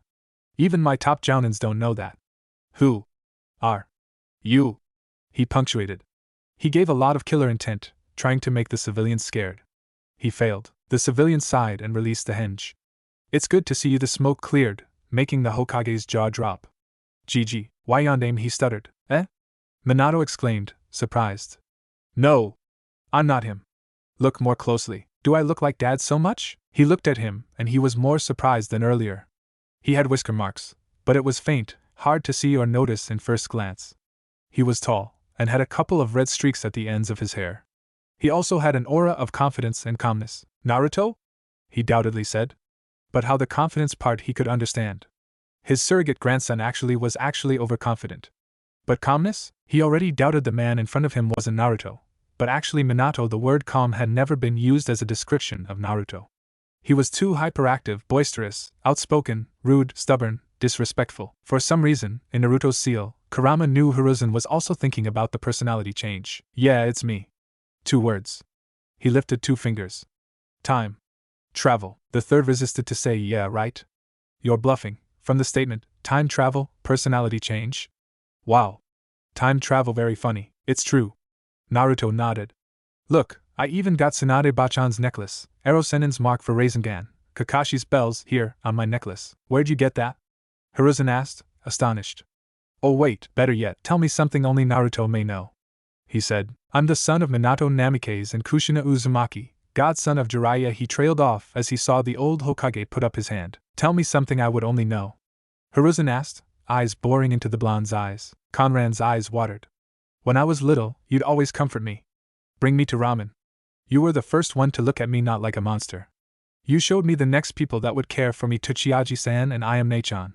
You told me even though I like ramen, sometimes Tsuchiyaji-san would treat me to a healthier lunch, he said wistfully. And then, you patted me on the head and said, I know you'll be great, Naruto-kun, I believe in you. Hiruzen was startled at the raw emotion the man in front of him was emitting. He no doubt believed he was his surrogate grandson, even if it was unbelievable. Naruto, he patted the okay, I believe you. You time traveled, as much as absurd it may sound, I believe you. So times must have been dire in the future if you were that desperate. Desperate? The blonde repeated, then chuckled hollowly. Hiruzen was startled at the action. Was it really that difficult in those times ahead? I wasn't desperate, old man. He sadly said after. I was alone. Nobody survived. Everybody was dead. I was the Rokudame Hokage, old man, for a freaking year. And Konoha was razed to the ground when I was in a meeting outside the vicinity. His hands trembled. And the only person that I could be with within that timeline wasn't even a person, Kyubi. Oh. Was the only thing Hiruzen managed to say after the monologue. What could he say? I'm so sorry that happened? Looking at the current situation, he asked, do you know what year it is, truthfully? I have no idea. I made the seal for fun. I had no idea I would really do it, Gigi. You took the risk just to change everything? Yeah. The Jinchuriki replied. What? I had to. I may have been transported by the time of my dad, or to yours, or to the Sannin, or to your sensei's, and the furthermost would be the Rakuta Senin's era. I don't know. I didn't care. Well, you're in luck. It's just the time when you're enrolled in the academy. I'm still 9? Oh wow. Kurama, you awake? Kurama faked a yawn, waking up and putting his paws in front of her. She had been intent on why her container suddenly became like Minato. Asterisk grunt asterisk I'm awake. What do you want? I'm still 9 years old in this timeline. We have to change our plan. Any suggestions? You could be a hunter, Nin, perhaps. Could I be stated as a Konoha shinobi, a hunter, Nin, perhaps? So I could stay away from Konoha for a while, trying to sort your memories, perhaps? The wizened leader asked in understanding. Hi. Truthfully, he just couldn't bear to see them or any Konoha ninja at the current time, their deaths still fresh in his mind. And he wanted to get away from Naruto, his counterpart, because it would trigger him to wish he was there, not the kid. What would be your name, perhaps? Odayakana Conran. He answered after. Calm Maelstrom? Nice name. It fits. Hiruzen wrote something on a paper. Your mask, Kitsune? Oh yeah? Sure. The Sandame handed the Rokudame a Kitsune mask, which in turn made the latter's eyebrow lift up in surprise. I made one, if you ever register to ANBU. Since you're still young in this timeline, I should give it to you. The third nonchalantly said. Oh. He placed the seal on his arm, making his hair stand into a different position, and his whisker marks to fade completely. His ANBU tattoo disappeared also, changed his eyes, since it was now narrowed. Just like his father, it would be better to make it violet, a mix of red and blue, his father's and mother's respective colors, and QB secretly put black lines in his eyes. He was a complete different person, in a henge perhaps, but had a permanent seal. Odayakana Conran, I promote you to Hunter Ninja, a ninja under me that would serve with loyalty and obediently. I expect great things from you. Hiruzen looked expectantly at Conran, mentally saying, really expect great things from you. Conran put the mask on his face. Arigato gozaimasu, Hokage-sama. Thus, a new adventure of Naruto Uzumaki, now dubbed as Karan Odayakana, has started, now as a hunter ninja. There were a few changes in this timeline though, minor changes, but he was intent in changing it so it could be patterned to his former timeline. As a hunter nin, Conran met Yumino Irika, his former academy teacher, in a mission, bleeding heavily. He had helped the scarred ninja as he made a shadow clone to heal him, and defeat the A-rank ninja he was tracking. The two quickly became friends, and both were relaxed with each other, mission or not. That was the first minor detail different. Irika was a hunter nin.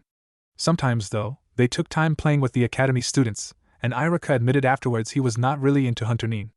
Conran had asked why, yet Irika didn't tell anything further. They still continued doing missions though. What he didn't know that Irika had seen him wake up suddenly when they were in a mission, pale, sweating, eyes widened in fear. He had a dream of everyone's dying face that day. The next day Irika fussed about things like nightmares disturbing his sleep, and tried to force him to tell him what was wrong. He had shrugged the worries off, saying he needn't worry, but Irika didn't forget the incident. That did not stop Naruto from restraining himself not to cry when he saw him, though. When he saw the scar-nosed man fuss, worry for him, he saw a shadow of his former Chunin teacher, he almost lost it. He also became friends with Marino Ibiki, head of Tianite department of Konohagakure. The gruff man became his friend when he would usually bring enemies to him for interrogation.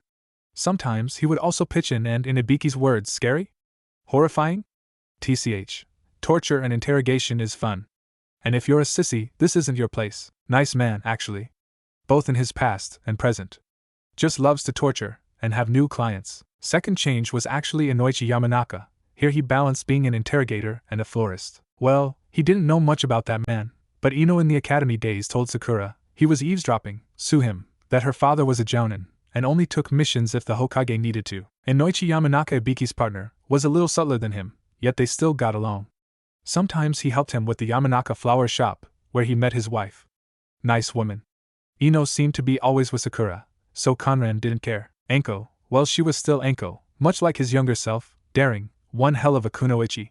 He viewed her like an older sister, but she treated him as a lover. Yeah. His 3 years becoming a hunter was fun, indeed. He became mature too, a little. He didn't know he was just fooling himself. 4 years. It took the Kyuubi no Kitsune 4 years, for freaking years, to know why Naruto changed from a hyperactive Hokage to a calm one. Now, Naruto had developed a Hokage mode facade towards his ninja when having a serious meeting, otherwise he was still his normal self. What changed after the time travel was that he was calm all the time, yet he still had that fun side he possesses, as what that Hugh the fangirl of his had stated. And the answer? It was always that damned Nara. Shikamaru Nara, laziest person alive, was the reason. And Nara was truly a genius. They were so cunning, especially him. Kurama had inspected the seal from Naruto's memory, compared it before and after, like that game humans play, Spot the Difference, only in this circumstance the seal was completely the same, and had found foreign chakra. It turns out that lazy ass had thought a strategy, a plan from the time he had seen the seal Naruto had created when he was looking at the desk. For being a non-Fuin master, or had limited knowledge of the sealing arts, the wish he had put into the seal was granted. He had put his hand on the seal and put a little of his chakra and wrote, "This user shall have a different personality from the original because this will help the user hide his or her true identity to anybody. The user, by this circumstance, will not experience any form of paradox to his or her current self." That Kami damn asterisk ed Nara, making her ponder on the reasons why there was absolutely no paradox and the personality change. Well, she supposed a whisper of thank you was already enough. Hokage-sama. 2 voices rang in the room. Mission complete. Irika smiled beneath his mask. He really liked being a hunter nin, all the more his best friend was there, Odayakana Conran. He was very peculiar, Irika noted. He was taller than him, about 6'3", had a strong physique, blonde hair with red streaks at the end, had violet eyes, and wore different suits alternately. Accompanied with an always calm and cool aura, had a vast array of jutsu. He had only seen the guy perform 5, and it was each of the elements, and his taijutsu was impressive. He was also very friendly, his best friend, too. He also was a fanatic of ramen. Ah, good for you too, Fox, Dolphin. Any other concerns? Hiruzen asked. None, Hokage-sama. Kitsune replied. Fox. Dolphin called, eliciting a glance from his teammate. Wait for me outside. Sure. Fox closed the door, and both waited him till his chakra signature was gone. Remove your mask, Irika. Irika complied and took off his mask, eyes twinkling. Hello, Hokage-sama. Hello? What's this about retirement from hunter status, Irika? The Sandame asked. He shuffled the papers on his table and placed them on the side. The old Hokage wrapped his hands together. I wanted to. Figured out I'd be into teaching more, Irika mumbled. Oh? What's the reason? A calling to be a teacher more the reason? It's because I wanted to pass on the will of fire, I guess. Irika said, mumbling. Is that a valid reason? I don't know, the Hokage chuckled. Oh yes. I knew it from the start. Now, if you want to become an academy sensei, you have to be a chunin. And you have to deal with so many kids. All have different personalities. Almost every chunin just back down so they can get away from those little brats.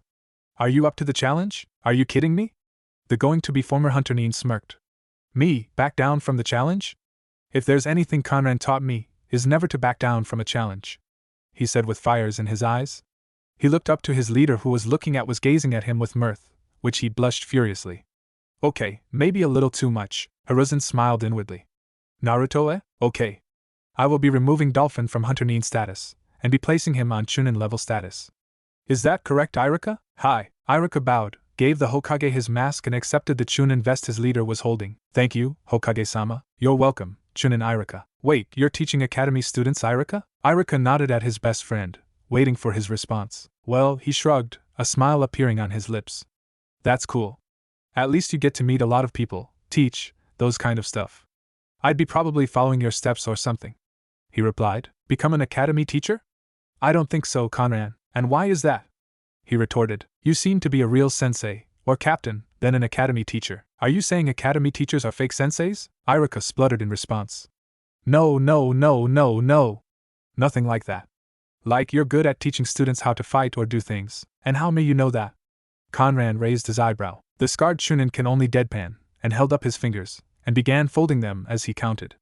You taught the Hunter Nins on your first year how to effectively capture or kill enemies. On that same year, you taught a technique to survive a fight without chakra exhaustion. On your third year, you defeated ninjas from the other village and taught them what really was the correct side, and we became friends with them. Also, you practically upgraded all the Hunter Nins' capabilities. Last but not the least, your fellow friends from the Tianai department call you Odayakana-sensei, on par with Marino-sensei. He turned to the blonde and chuckled at his blank face. Whatever. The taller ninja brushed off, walking towards Yakinika-Q. Irika just smiled. Irika, you can do it. Seriously, you can. But what if I become too hard in being a teacher? I'm a former hunter ninja, Conran. What if I mess up? What if I fail in teaching them what they need? What if they get intimidated? What if? Conran sighed, rubbing his temples with his fingers. His teammate was such a worrywart. Well, if he needed to go to desperate measures just to fix this timeline, then it needed to be done. Slap. Conran. Irika clutched his rapidly reddening cheek. What? The time traveler's eyebrow twitched in annoyance. Irika, why don't you first check the kids out? Before you whine and worry, I mean. And you're my partner, for Kami's sake. He glowered angrily. I didn't encourage you if I didn't know you can do it. Irika looked down. Look. The academy students that you will be teaching will be having their 1-hour break for lunch after 30 minutes. If you want to know how they act so you will be able to handle them, go. He didn't have to tell, he still memorized the academy schedule that was given to his. He had to know when to skip class, when to avoid the teachers who made him feel isolated, and when to come. How do you never mind? You seem to know things I don't even know, even despite me being the one longer in this village. Irika sighed, tugging his ponytail. All right. I'll see what I can do. Irika strode confidently through the halls, occasionally seeing the students run and play. Class 11 was written on the paper Conran had given him. Students are mostly civilians, potential ninjas and children of the clans. A drop of sweat appeared on his forehead. Conran didn't brief him about the clan children. He peered again, turning the paper around. Mostly from clan heads. Oh. The brand new Chunin thought, nervous than ever. What if their parents don't like how I teach? What if they're dissatisfied and label me as a bad teacher? What if they say I should be a genin? He didn't realize he already reached the playgrounds until he bumped into someone. Mizuki! He exclaimed, seeing his best friend. I haven't seen you in a long time. The silver/gray-haired man smiled. Hey, didn't you say you're a hunter nin? What are you doing here? He looked back. Don't tell me the will of fire speech of the Sandame has gotten to you, he absently said. Hearing no response, he looked at the scar-nosed man. It did, didn't it? Hey, Irika drawled. Seeing a chance to get help, he asked, Mizuki, do you know Class 11? I'm supposed to teach them next academy year, and I'd like if I get to know them more before I teach them. At the mention of Class 11, Mizuki's eyes widened, but quickly schooled his features. Class 11? Sure I do. They're having a break. He pointed to the other side of the hall. Irika gave a quick thanks, but was stopped before he could move. Irika, just let me know if you need help in handling your class, being new and all. I could help you as a secretary. Mizuki offered with fake sincere, which Irika secretly noticed, making him frown inside. He mistook it as some messago of being unavailable but being nice to the newcomer, so he shook his head no. Nah, Mizuki, you look like you got your hands full. I can handle this nicely. Mizuki patted his shoulder. Good luck, I'm here if you need me. He walked slowly, and Irika never noticed the smirk plastered on Mizuki's face. Kyubi, I will get you. Irika gulped. The 7 clan heads' children were there. Anxiety built in him when he saw them. I'm dead, I'm dead, I'm dead, I'm dead, I'm dead. He kept repeating in his mind. Excuse me. A voice below him called. You're blocking the view of the sky. Irika sidestepped and looked at the boy beside him. Gomen, Irika apologized. Shikamaru Nara, the kid, narrowed his eyes. You're going to be a teacher, huh? Irika glanced at the 11-year-old in shock. Well, how did you know? Pretty obvious, 'cause nobody outside the academy staff can watch us here. The Nara said, yawning. And if you're going to handle us, our class, you need to be prepared. They're very troublesome, if you asked me. The brown-haired Chunin furrowed his eyebrows and thought. What would be too troublesome with handling a bunch of kids? Seeing the Chunin's confused face confirming that this guy is actually new, Shikamaru sighed. Mendokus, why am I explaining this? He muttered to himself. Pointing towards the directions of his other classmates, he began to describe them one by one, the usual Mendokus and Yan in between. Irika took note of the personalities of each student and devised a way to handle them diligently, but suddenly stopped when he heard the last one. That guy's the most troublesome of all, Uzumaki Naruto. Shikamaru pointed towards a boy alone on a swing.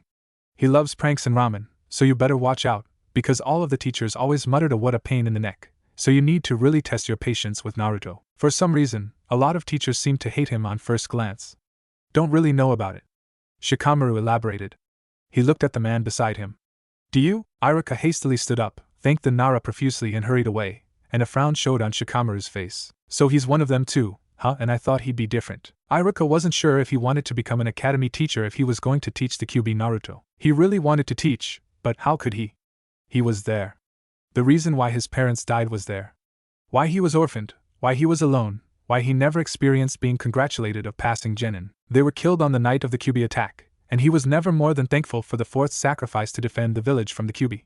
Yet, when he learned of Naruto, he was livid. He had cried on his parents' burial place. That was the reason why he didn't even want to be near him. But on the other side, he was ashamed. He didn't want to teach because of him? Naruto was also an orphan like him. But it's so hard. What am I going to do? He muttered to himself, sitting on a bench. What am I going to do? Conran, I'm sorry. I don't want to be an academy teacher after all. Irika started after the Odayakana had welcomed him into his home. Conran prepared the tea while looking calm. On the inside, though, he was freaking out why his former, in his timeline, didn't want to be a teacher. The once self-proclaimed best teacher said that. Why's that? He asked, stirring the sugar cube in his tea and offering the other cup to Irika. Conran the Kyuubi, he was there. He's going to be one of my students. Oh, Irika? A silver-haired man looked up from his book, stopping from walking. What are you doing there, reading about the Kyuubi attack? He asked, noticing the cover. Irika sighed, lowering the felt low like dirt. A friend of mine told me forced me to read this book and understand every detail. Truthfully, he was learning a lot of things. Kakashi tucked his book away, sighing. This is about Naruto Uzumaki, isn't it? When he received a quiet nod in return, he sighed once again. Why? And why did your friend wanted to let you read the article about it? He's going to be my student, actually. The Chunin clarified, feeling more downtrodden than ever. I became an academy teacher because I wanted to teach, but no, I backed down because Uzumaki Naruto was there. And he's angry at me because I was being stupid. Well, I don't know about your friend, but he's right. Open to page 34, Irika. Kakashi motioned with a wave of a hand. Iruka obediently did what the jounin told, and saw the title, The Fourth Sacrifice. Now, look at the sixth line, and read it. The brown-haired man pondered for a little while. The one-eyed man knew the line, but shrugged it as because he was the Yandame's student.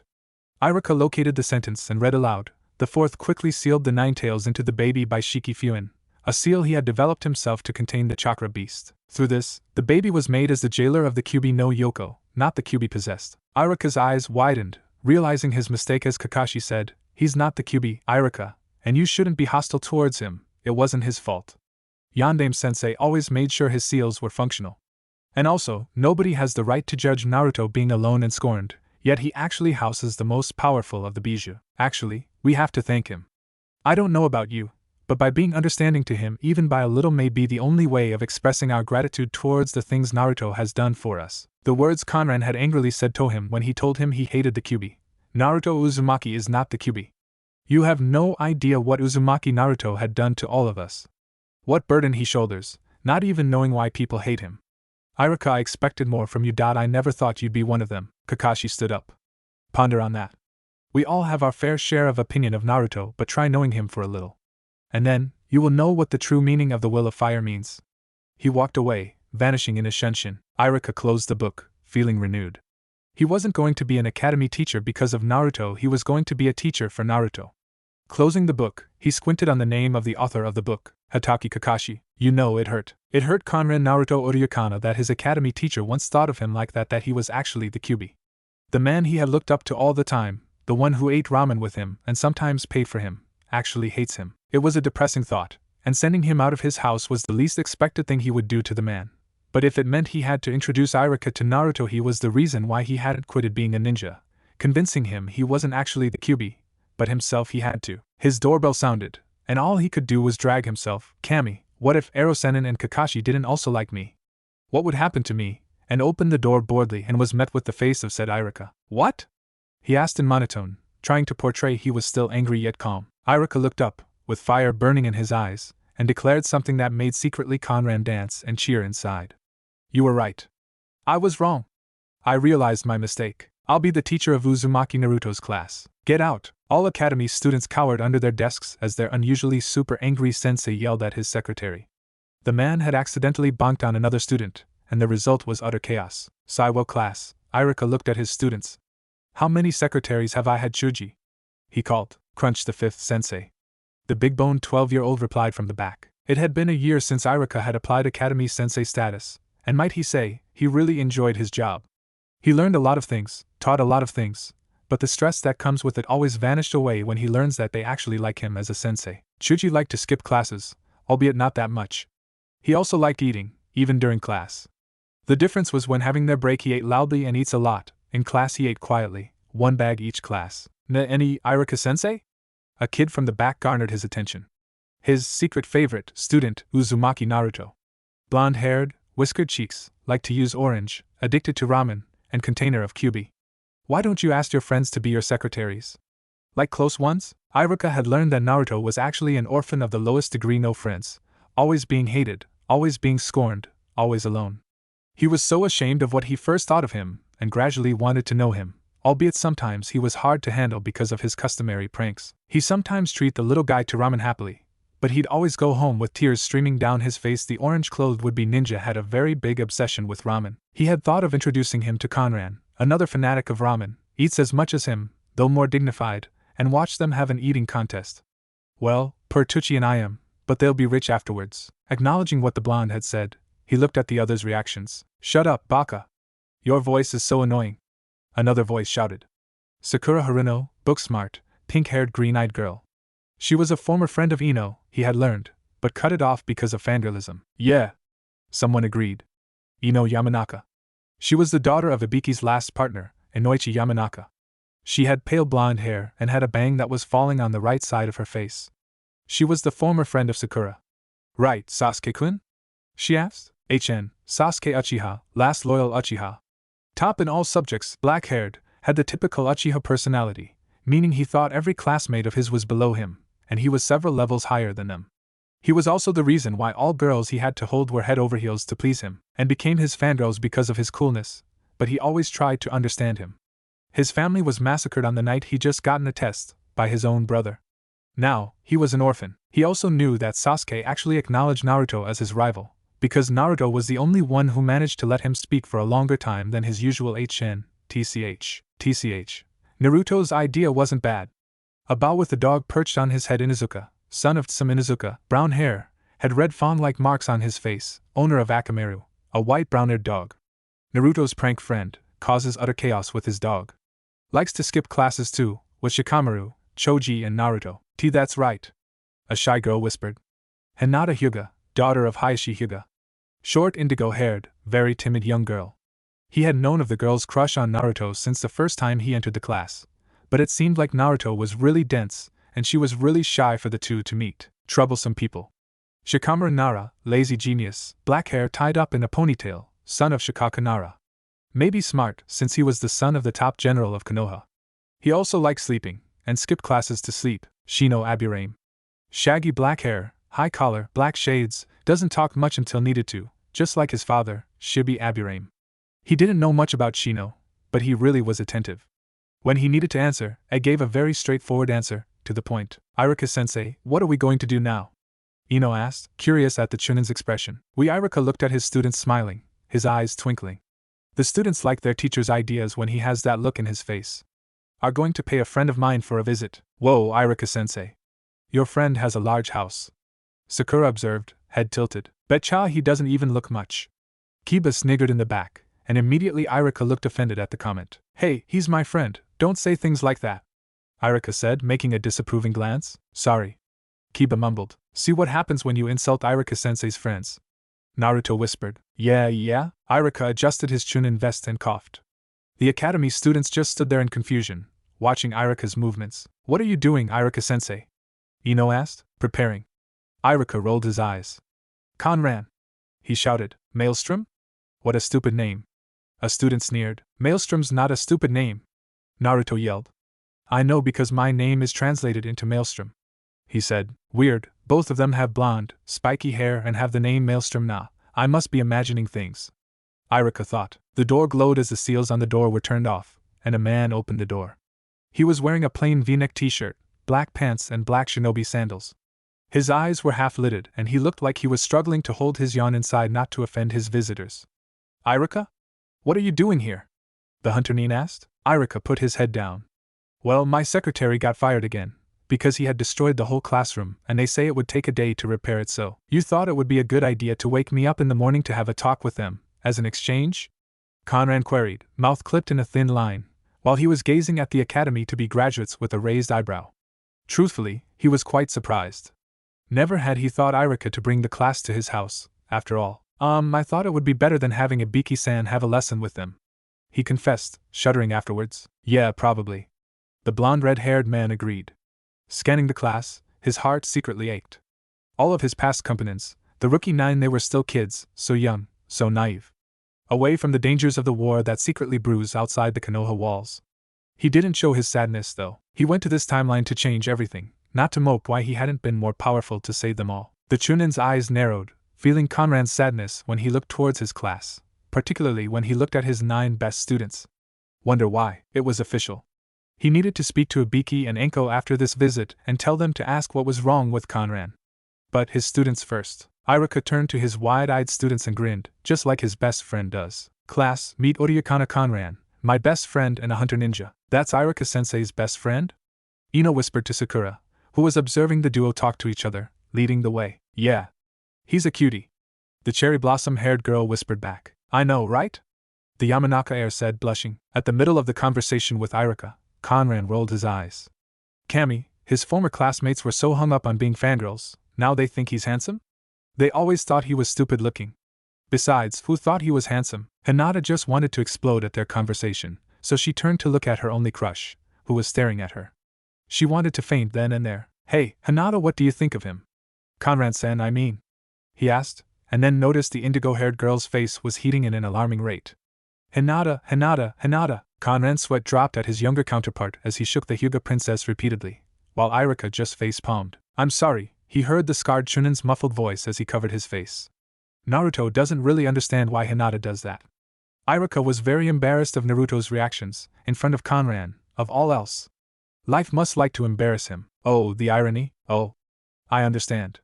He smiled. Hinata, Iruka-sensei, let's bring Hinata to the hospital, she's burning up.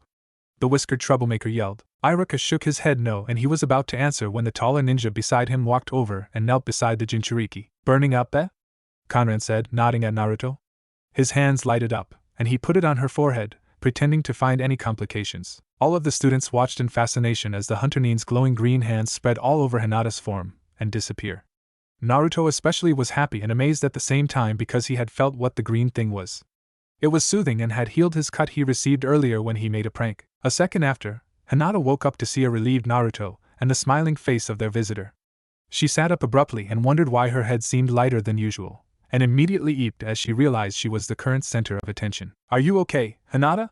Naruto asked, worried. Eep H hi, and Naruto Keikun, she answered. Sensing the girl's embarrassment, Conran clapped his hands, secretly winked at the girl who mouthed a thank you and said, okay, here we are.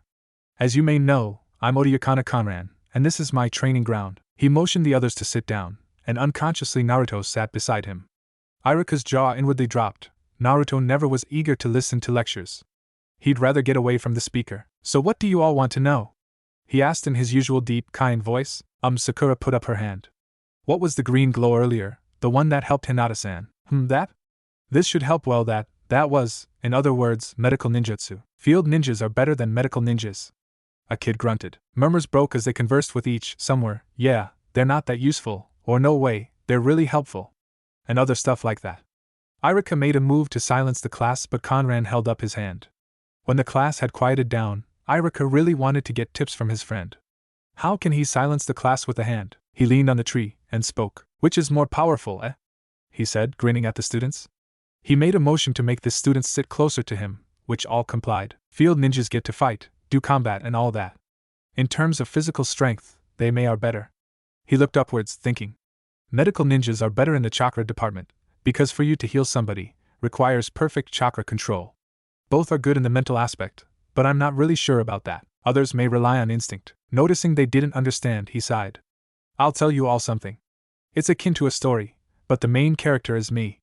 So listen up. As you may all know by now, I'm a hunter nin. We work alone, we work by twos, and we're always dispatched outside of our village. Ayano Hinata's shy voice suddenly was heard. Conran looked at her, who was poking her index fingers at each other. Don't you get scared at all because you're leaving the comfort of your village? She meekly said. Why would he? Nobody would be, only if you're a sissy, and you're one. A bully mocked while his lackeys laughed at the insult. Shino just shook his head and let his bug to bite the kid, and in 3 simultaneous events, all bullies were asleep.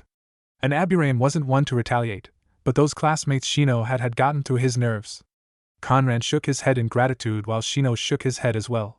The Aburaim heir stretched out his hand and collected his bugs. His calm exterior almost disappeared when he discovered when one bully made a move to squash his bug. Hey! The hunter nin said, alerting the kid. Conran knew the appreciation Shino had over his bugs, even if they die and don't. He gestured towards the bug. What? It's just a little insignificant insect. He sneered. Conran stood up and patted the boy's head. That doesn't mean it doesn't mean anything to another person, you know. He turned to Shino. Shino-san, is it? Here's your bug. He lifted his finger and let the bug fly away towards its master. Shino was too amazed that a man outside their clan had such appreciation over bugs. He remembered his manners and said, Arigato, for saving them for me. They're very special. I know. The latter smiled. So, Hinata, oh wait, he looked at everybody. Could I call you all like I'm somewhat familiar with you? I'm not a fan of formalities. He apologized, scratching his head. Sure you can. Kiba enthusiastically yelled with Naruto. They weren't too, thanks. So Hinata, I was not scared. Yeah, I can handle myself. Yeah, I wasn't scared. But I was reluctant, you know what I mean? I felt like I was going to leave my home. But do you know what makes me move forward, go outside the village and do my job? He asked. Nino started. You remember your friends and family because you're going to protect them, right? She asked, doubt in her voice. Hopefully she was correct, since it was a hunch. Yep. He confirmed. So where was I? Oh, there. I was with a friend, and we were tasked to destroy an enemy camp, and then, we completed the job, and well, how'd you put it? Gory. Bloody. A ninja's entire nightmare. All students paled, while Iruka turned away. He was Conran's companion that time, and something happened to him. Sasuke, however, was scared beyond belief because he was remembering the Uchiha massacre, though he didn't show any emotion outside. I was breathing heavily after. And abruptly, the whole camp exploded. I was farther than my partner, in terms of distance from the camp.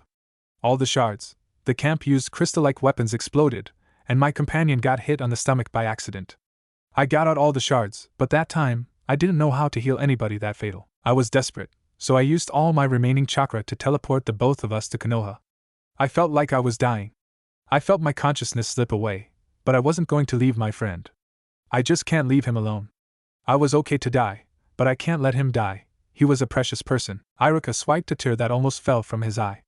Conran cared for him that much? Just like a true leader would. Dang, he makes a good storyteller. He would have died if it weren't for Tetsuo, a medical ninja from the hospital. He wouldn't be alive if there weren't people who were medical supplied. And from that day on, I vowed I would study medicine. I've always appreciated medical ninjas a long time ago, and you should now. So, my answer is, he looked at his current students with an eye smile, which startled Iruka, since he thought only Kakashi Hatake had the ability to curve his eye like to a smile, and opened his eyes, and with a serious face on, he said they're equal. When one is in need, one answers. When one is down, one drags them up. When both are down, one strives to stand up and finish the battle. When both reach their peaks, it doesn't even matter if the other is a field ninja or a medical specialist. The only thing that matters in the end is that they have defied all odds, and they have reached success. Now what do you think? He asked. Silence. Students were busy gaping in shock and others had their jaws on the floor. And then, that was epic! Naruto exclaimed giddily. He shifted in his place embarrassedly. But not where you almost die and all. Your life must be hectic and adventurous at the same time. You have no idea, Kurama thought, chuckling. Conran scratched his head, shrugging. Don't know. Just wanting to have a challenge, I guess. He turned to look at Iruka. Well, I need sleep. I just came from my latest mission and I'm beat. I'll be leaving you guys. Have a nice day. He waved goodbye and started walking towards his home. Sounds of don't go yet, and not yet. Please, were heard, but one dominated all. Wait! Sasuke shouted, stopping the man from walking further.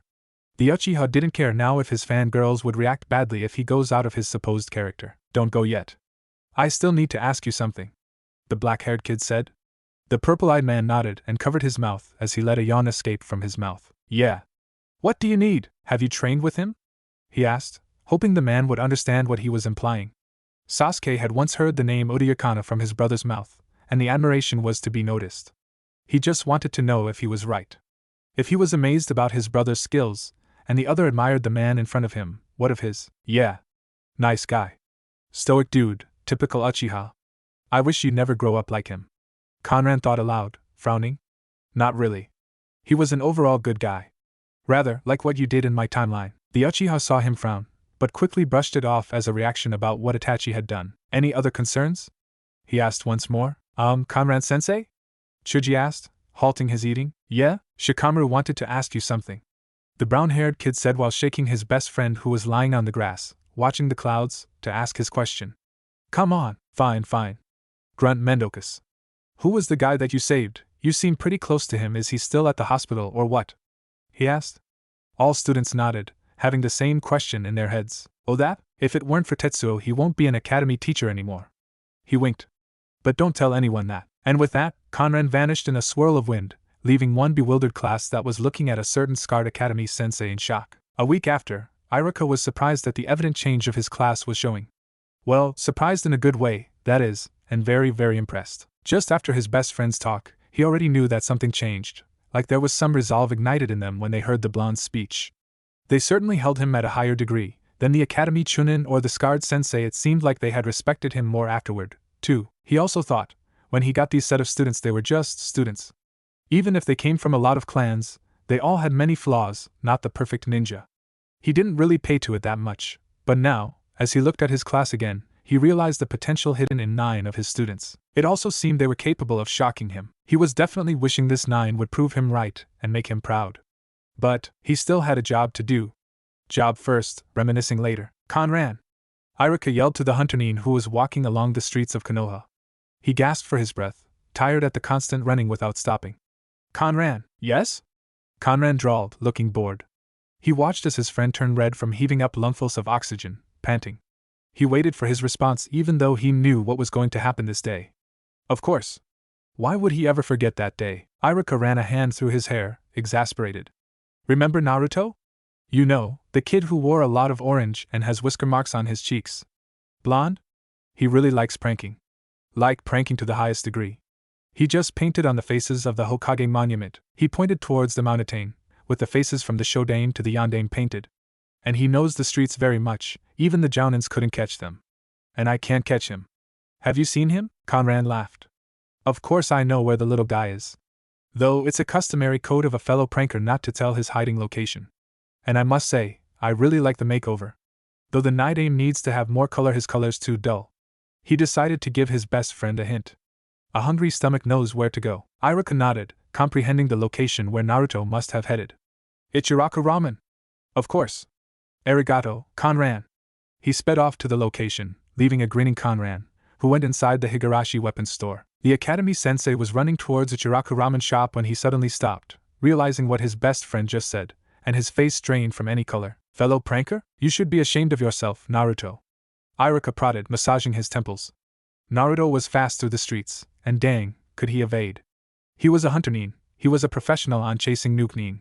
Why couldn't he easily find Naruto? Well, maybe because he isn't a Nuke nin? Because of you, the class had to retake the henge test. He gazed at the Hokage wannabe scrubbing the Hokage stone faces. And worse, you just had to do your Oiroku no Jutsu. The whiskered blonde scrubbed the rock face harder, annoyed at the constant voice telling him what to do. Well, you didn't have to let us retake the test. You're the teacher. It's not like we're the ones who makes the decision to have a sudden test on a henge, bunshin or kawarini. He dried the sponge that he was using and washed it in the bucket beside him, taking off the paint. And you really have to control your nosebleed, Iruka-sensei. Always having a nosebleed when seeing girls is not good for the health. It may be signs that you have high blood pressure. Why you dash?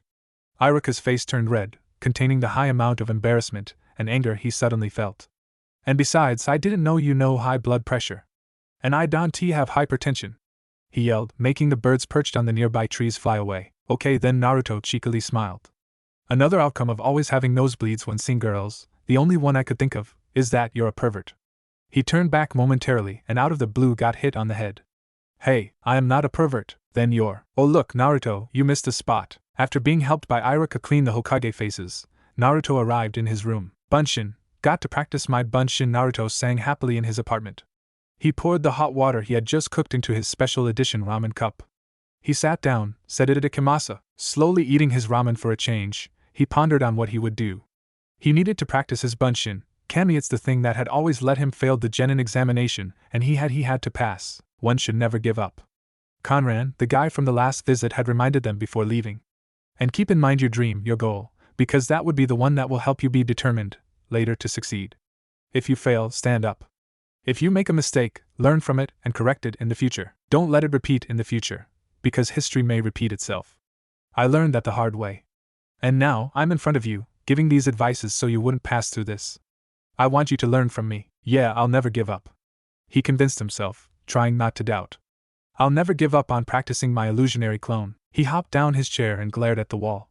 He clasped his hands together, concentration marring his face.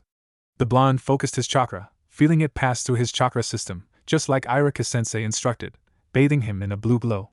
He closed his eyes as he felt the sudden waves of chakra appear, and Naruto yelled, Bunshin no Jutsu, poof. Naruto gladly looked at his side, knowing he just made it. He did Iruka-sensei's instructions, step by step, and Mizuki-sensei's tips. He grit his teeth when he saw nothing but a white, lifeless clone. What the hell?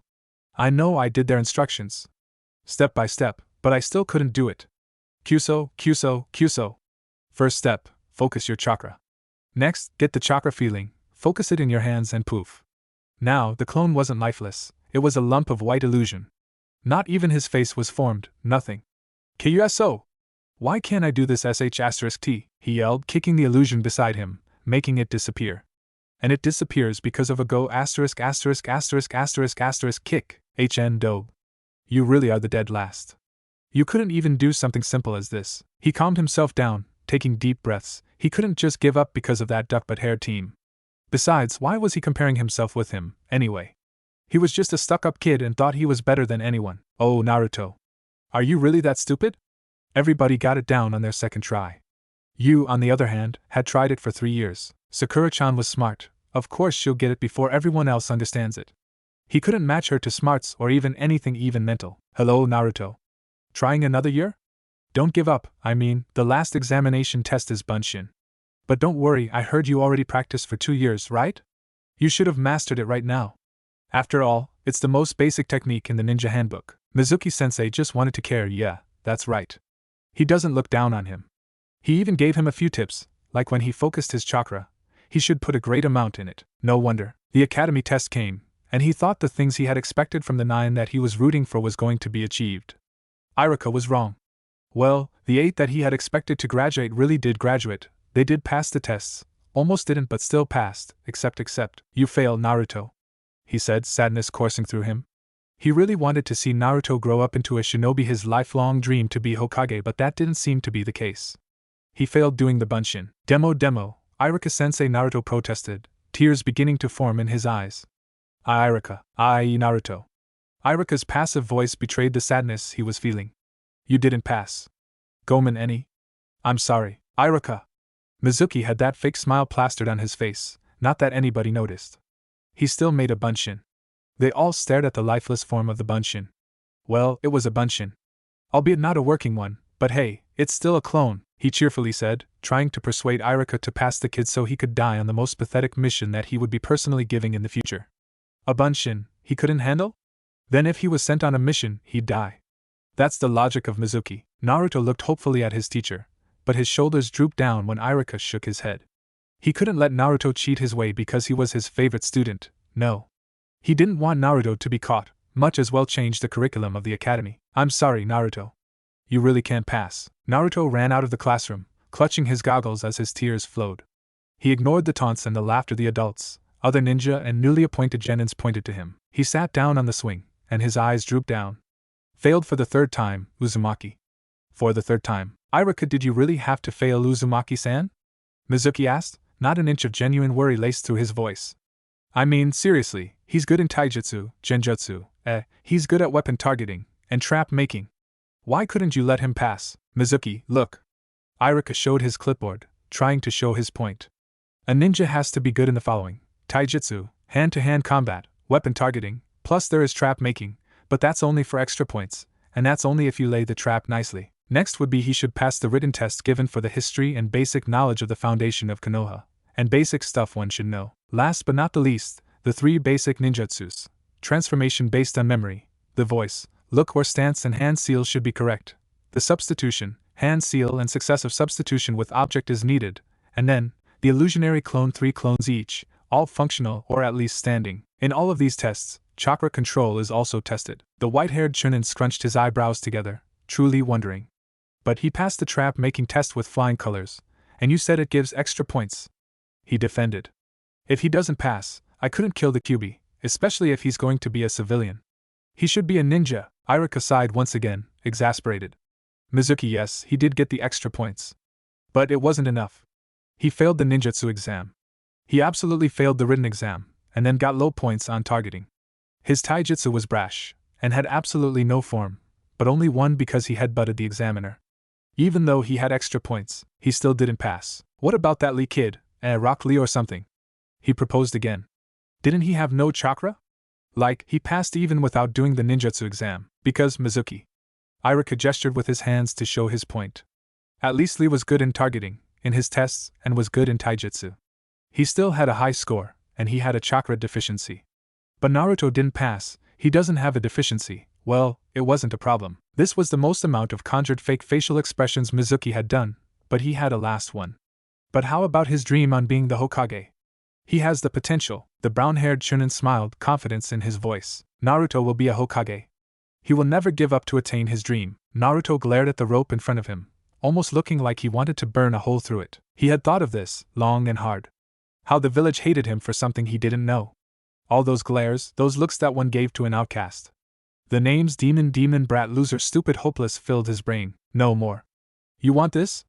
He yelled towards the crowd, startling them. It wasn't every day that the demon kid or Naruto in general yelled angrily at them. Usually he ignored them. You want me to fail? Heh. If that's what you want, fine. He hopped down the swing and trudged back to his home. From the 2nd floor of the academy, a certain scar-nosed Chunin's eyes widened in shock. This wasn't happening. Naruto gave up on being ninja. This can't be happening. This cannot be happening. Iruka's frantic whisper rang in the classroom, His checked papers lay forgotten and scattered on the floor. He had just witnessed something that he never, in his life, would have imagined. Naruto Uzumaki just gave up. One thing that he learned from the knucklehead, well, besides that he is a knucklehead, and a bit of a prankster, that's an understatement, and liked ramen, is that he never gave up. When he couldn't get the henge right, he did his best to achieve it, training non-stop, even asking him for tips. When he was caught by another teacher for making funny faces at him when his back was turned, and he was sent to detention, the man was pranked endlessly until Naruto was released. He just didn't understand. Why, of all people, did Naruto give up? It didn't seem like him. His eyes trailed back towards the window and saw Mizuki emerging from the tree with an evil smile. Wait, what? His friend seemed to look towards the direction where Naruto had just left to, and he rubbed his hands in glee. Iruka narrowed his eyes. Something's definitely wrong, I need to tell Hokage-sama. The lobby was empty when he had arrived, since it was already closing time for the other ninjas' offices. The mission booth was closed too, but the Chunin didn't think of it. He turned to the door and knocked. Hokage-sama? Are you there? I have to tell you something, it's concerning Naruto. After a few moments and nobody still answered, he pressed his ear towards the door, and he heard Hokage talk to somebody so low that if he didn't use his echolocation technique he thought that the Hokage wasn't there, or worse, dead. He knocked once again when the whispering decreased. A groan was heard afterwards, and a come on and signaled him to go inside. Iruka-kun, what a pleasant surprise. What are you doing here this late? Aren't you done with your academy work? The Sandaime asked, surprised at the former Hunter Nin's presence. Iruka bowed in greeting, and stood up straight. Something's wrong with Mizuki, sir. He narrowed his eyes. It's like he's hiding something. Oh? An eyebrow raised, and the Hokage clasped his hands together, blowing smoke rings from his pipe. Tell me, when has this started? Ah, well, Iruka scratched his head in thought. When did it start? Yesterday? Last month? Those fake smiles and fake concern. Actually, I think from the beginning of the academy year. He always looked at students so kindly, but when he looks at Naruto, I could feel the hate from him. I think it's because of what's inside of Naruto. Hiruzen nodded, perfectly understanding the situation. Aside from seeing Iruka's view, knowing this even beforehand was a great help. And what has changed now? Well, it's sinister, I don't know why. Iruka's eyes widened. On another matter, Naruto gave up on being a ninja. The Sandaime's smoking ceased, looking at the Chunin in surprise. This wasn't part of a certain time traveler's story. He didn't give up, did he? The boy gave up? Yes. Iruka's exasperated cry made the ANBUs guarding outside jolted them. He gave up. Maybe the toll of repeating 3 times and not succeeding made him give up. Poor guy. Being dead last was a major scar in one's life, and being won 3 times in a row didn't help. Iruka knew the feeling. He was once a dead last himself. He sat down, knowing this will be a long conversation. Iruka-kun, you failed him, didn't you? At the other man's nod, Hiruzen counted the events that he already knew. Because he didn't successfully made the Bunshin, right? Another nod. Iruka-kun, do you know that Naruto's a lot like you? Well, in some ways, like he likes pranking, likes ramen, a dead last, an orphan, he listed off. He didn't see what the Hokage's point of view was, nor did he understand where this was going. He had a few friends, yes. The Hokage nodded, holding his pipe to his mouth once again. But why do you think he does pranking? Why did he paint the Hokage faces even if he knew it was forbidden in the rules? Why do you think he wears orange? Why is he loud? Why does he like skipping classes? Why does he call you and the others in disrespectful names? Iruka added another question that he never could answer. Why does he keep fighting with Uchiha Sasuke even if he knows that Sasuke hates him? It's because he wants acknowledgement, Iruka. Just like you. The brown-haired man's head shot up in surprise. Naruto wanted what? He wants to be recognized, he wants to be seen, even if he's just a dead last, even if he's labeled as a pranker, a disrespectful brat, a Hokage wannabe that could never reach his dream, anything, he just wants acknowledgement. When he hears the other villagers say demon, when he sees the parents making their children steer clear away from him, he feels alone. And when you, Iruka, one of the many ones you have acknowledged him first, turned him down to reach his dream, even if it's the first step, his dream died when you said you can't pass. What was I thinking? I should have passed him. Iruka's hands clenched tightly as he descended down the steps towards the first floor. He wants to be Hokage, it's his dream. I should have passed him, I should have passed him. But favoritism is prohibited. A sigh escaped his lips. He exited the building, feeling down. He was the reason why Naruto gave up, and what was that blur? Leaves rustled, making him now there was a person hiding in the shrubbery. Closing his eyes and using his echolocation technique, his eyes snapped wide open when he realized it was his student himself. Naruto? What's he doing here? Shrugging it off as late-night brooding, he continued walking until a hand suddenly touched his shoulder. He yelped in surprise and turned around and met face to face with Ninja-san? He honestly didn't know the man's name, but he knew he was a jonin. Aoba. The man shortly replied. Have you seen an orange-wearing kid around here, holding a big scroll? Aoba turned his head left and right, trying to sense if the thief was still around. He didn't see Irika's shocked expression. Quickly schooling his face as Aoba looked back, he said, A kid? No. The streets have been empty, thanks. That no-good rotten thief. Aoba calmed himself down. Just alert us if you ever see him. He needs to be captured. At once. Ano, Aoba-san? Irika voiced, looking at the ninja. Why are you so intent on capturing the kid? Has he done something wrong? He asked, a dreadful feeling washing over him. Naruto wouldn't resort to treachery, wouldn't he, that kid? Aoba glared and signaled a ninja standing on the third floor of the Hokage office. Irika's eyes widened when an alarm rang loud, alerting other ninjas. He just stole the forbidden scroll. Oh Kami, Naruto, it's not true, right? You would never steal. Irika whispered, running towards the forest, activating his echolocation technique. He knew it wasn't going to be of use. No matter how many times he tried this on Naruto, he always seemed to avoid him.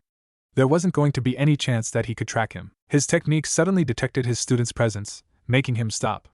I never detected him. I thought my technique only worked on thieves. He paused. Oh no. He did steal the scroll. Naruto, hey, Hokage-sama, how's it bleeding? Conran greeted as he stepped out of the shadows, snickering. That was a bad pun, but whatever. Ain't my Oroke technique sexy enough? Conran was the one who was talking to the Sandaime earlier on before Irika arrived.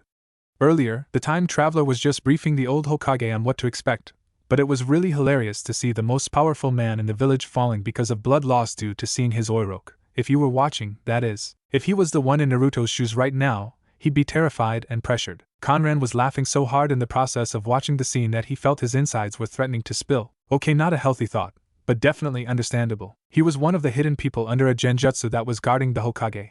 Fortunately, he got the front row seat of seeing the old man faint into blood loss from his sexy no jutsu. Watching it was more fun than doing it, it seemed. Yeah, epitome of a lifetime. No. Hiruzen tried to save himself from embarrassment. He had other NBUs, after all. Just too revealing, Conran-kun. Just too revealing. He looked at the corner of his eyes and saw the other man smirking, making him roll his eyes. Just too revealing? Naruto covers the intimate parts. What's so revealing about that? Conran laughed, making his fellow guardians laugh along. Hiruzen stopped to look at Conran. When did you start calling Naruto as Naruto? The man never called him Naruto, rather, my counterpart or my younger self or my past self, but never Naruto. Forever, why? Nothing. Irika stumbled into a clearing, just right where Naruto was looking at the scroll. Naruto's eyes widened, smiling. Hey, Irika-sensei. I found you, Irika spluttered. What the heck? What do you mean you found me? I found you. He yelled, angry at Naruto not just because of the greeting, but his fears confirmed. The forbidden scroll was there, laid wide open. And it seemed Naruto was working on something. Well, now I could pass, Irika-sensei. I learned a technique from the scroll. Do you want me to show it to you? Naruto, in each hand, made a ram's seal and crossed it together, forming a cross. Taju, Naruto, what do you mean you could now pass? Irika inquired, surprised. Passed? Who told you can pass the genin test if you steal the forbidden scroll? He yelled, his face turning red. Don't you know it's against the rules? Do you know you could be imprisoned for treachery, for stealing? Do you know what may happen because of what you did? Huh! Naruto couldn't really understand what his academy sensei was yelling about. Besides, he didn't steal, he just borrowed it. He'd be putting it back later, so what was he talking about? Irika-sensei, Mizuki-sensei told me if I get this scroll and at least learn one technique, I can pass the genin test. So, tada! I learned one, he grinned widely. In 1 hour. He boasted. If Irika wasn't so intent on lecturing Naruto, he would have realized that Naruto just learned an A-class forbidden technique in 1 hour. That's not the point. Wait, Mizuki told you? Yes, I did, Irika. Both looked up to the direction of the voice and saw the man himself. I told Naruto here that if he learns one technique in the forbidden scroll, if he borrows it kindly without hurting someone, I will pass him and return the scroll. Liar! Irika yelled, preparing to jump to knock out Mizuki with a punch. And what was with the Fuma shuriken on his back? Oh really, Irika? Who's the real liar? Irika ran towards the gray-haired ninja, ignoring as he spoke. Who has been hiding things from me? Irika rolled his eyes, jumping on another branch and reeling back his hand, preparing his punch that was infused with chakra. Who has been lying to Naruto? Irika stopped cold. Lying to me? Naruto asked, still holding scroll, confused. Iruka-sensei never lies to me, Mizuki-sensei. What the hell are you saying? I'm talking about Mizuki. Iruka sent a warning glance at the other man. Don't. Oh, you want me to lie to Naruto-kun here too? Mizuki taunted in a sickeningly sweet smile. Why'd I mean lie? What the hell are you talking about? Naruto yelled. Nothing made sense. Who was lying? Him? Iruka-sensei? Mizuki-sensei? And what's up with the kun now, huh? You never liked me for some reason anyway, team, at least I don't lie. Mizuki smirked towards the direction of Naruto, making Naruto see an image of Sasuke's smirk when he called him he was stupid. It made him angry suddenly. Do you know why people hate you? Do you know why they don't seem to like you? Do you know why you're always alone? Naruto narrowed his eyes, suddenly feeling protective to the scroll, like he needed to get the scroll out of the gray-haired man, like he needed to get out of his sight. But he couldn't budge out from his place. He wanted the answers to those problems. He needed to know why. It's because, Mizuki, no! It's against the law! Iruka desperately shouted, fearing for Naruto. You are the Kyuubi! You are the nine-tailed fox! Mizuki yelled gleefully, grinning as he saw the blonde freeze in fear. When's your birthday? Isn't it October 10th? Right. What happened that night at Demon? The night of the Kyuubi attack, Naruto whispered. What I thought. It was never a coincidence, Naruto. They sealed the Kyuubi inside of you. And made you a demon! After that declaration, Mizuki laughed crazily. Man, he needs to go to a rehab. Does he drink drugs? And hurled the Fuma Shuriken on his back towards Naruto. Naruto swore, throwing the forbidden scroll behind a tree, and tried to evade, but he knew he was done for. His life flashed before his eyes. It wasn't that fun at all. He waited for the weapon and the pain that would follow, since it was pointed towards his head. One hit, and bam, he's dead. The pain never came. His life didn't end. He opened his eyes, and what he saw shook him to the core. Iruka-sensei, why did you save me? He whispered, slowly registering the Fuma Shuriken on his teacher's bloody back. His academy sensei just saved him from his death, even if he was a demon. He was the Kyuubi. He killed many people. He killed thousands of families. He remembered Iruka's sad face when they went to the memorial. Realization of what he did that night, the night when he attacked. I killed your parents, Iruka-sensei. He yelled, still in shock. Whoa, Iruka-sensei, who are those? Why are their names there? They're my parents, Naruto. And they were killed 12 years ago. Now his sensei was going to die because of him. Right. That's why you lied? You were just being kind to me because I'm an orphan. But the truth is you hated me. You hated me, but Hokage just told you to be friends with me. You failed me. It's because in the future I may kill them. What are you saying, Naruto? Iruka yelled, not liking the words sprouting from his favorite student's mouth. What are you saying? That you killed my parents? That you killed families? That you are the Kyuubi? He reached for the Fuma Shuriken embedded on his back and removed it, wincing. He ignored the pain for a while. Naruto, look at me. Naruto grit his teeth, but complied. Naruto, you're a great kid. Your heart's too kind. You're not the Kyuubi. You never killed families. Remember last week, when you saw those female foreign ninjas? You couldn't hurt them. You never got angry at the villagers, even if you know it's rightful for them. Naruto glared at him, angry. His mind was in jumbles. He couldn't understand what was happening to him now. He failed in the test. Then Mizuki wanted him to pretend he gave up so nobody would know he got the scroll. Then he was the Kyuubi, then he wasn't? What? Who the hell is lying to me now? Nobody's lying! Mizuki shouted in crazed glee. Another Fuma Shuriken appeared in his hands. And you're still the Kyuubi. You should die. And Iruka, you think you can stop me? Think again. He jumped down from the branch he was standing on and walked towards them. Naruto, I'm not lying. You are Naruto, but the Kyuubi is inside of you, sealed. You're protecting us, you never hurt us. Don't listen to Mizuki. Iruka coughed blood, making Naruto's breath hitch. Iruka struggled to put a hand on Naruto's shoulder. You are Uzumaki Naruto, my student, a lover of ramen and pranks, and you want to be Hokage. I believe you can do it. Mizuki crouched low beside Naruto, twirling a kunai. He didn't see Naruto glare angrily at him. Iruka-sensei can't be killed. He told me I'm Uzumaki Naruto. He told me I'm not the Kyuubi. I have to be Hokage still. Iruka-sensei's not going to die. Mizuki team is. Don't worry, Iruka. If you can't do it, if you can't kill the one who killed your parents, I'll do it, gladly. He reared back his kunai, and cut an X on Iruka's back. Mizuki's hand glowed blue because of his chakra scalpel, and he smiled sadistically. But first, you need to die. No, he's not! Naruto suddenly put his foot up, blocking the man's aim, making Mizuki glare at him. He put his hand on the traitor's shoulder and spun himself up and kicked him on the head. Mizuki spat out blood and wiped it. The gray-haired man spun the kunai once again, now intent to kill the Kyuubi once and for all. Ha! Naruto yelled. He grinned and made a thumbs up. See that? Suck a asterisk. He boasted. Iruka sweat dropped at the sudden action. Naruto, you baka, watch out! He yelled, pushing himself up. He winced as the pain shot up from his arm, rendering him useless. His body was as hurt as his arm was. Don't shout your victories, eh? Oh, Gomen AH. Naruto evaded a punch that was directed to his face. What the hell, team, don't you know we're talking right here? He yelled, sending a kick towards the man's gut. Mizuki backflipped and skidded on the dry land. Talking? Talking. You will die. Mizuki, once again, ran forward and slashed his kunai. He threw the kunai, not at Naruto, but at Iruka. Seeing the direction of the kunai, and made the cross hand seal that he had just learned earlier in the Forbidden Scroll. Tajua Kagebushin no Jutsu. He yelled, and several being an understatement, copies of him appeared, all smirking or pounding their fists together. Kill him! The blonde ordered to his clones, who gladly complied and looked at the bewildered look on Mizuki's face. There was only one thing in the traitor's mind, P, and that is what I call a punching bag. Naruto laughed, grinning. Nobody will hurt Iruka-sensei. He yelled at the beaten form of Mizuki. Iruka laughed a little too, but it came out as a wheeze, alerting Naruto. Ah, Kami, you're bleeding, sensei, I don't know what to do. Naruto panicked, running in circles. Should I get a herb?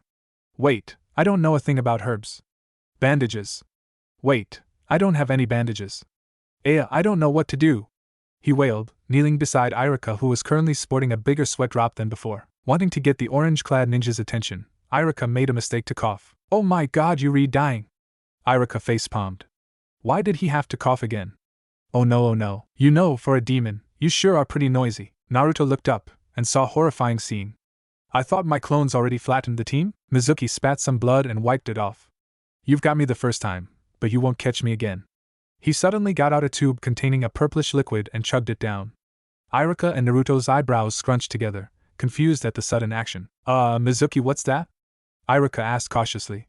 His and Naruto's eyes went wide when Mizuki turned into a furry tiger-like animal man, stripes, claws, fangs and fur and all. What?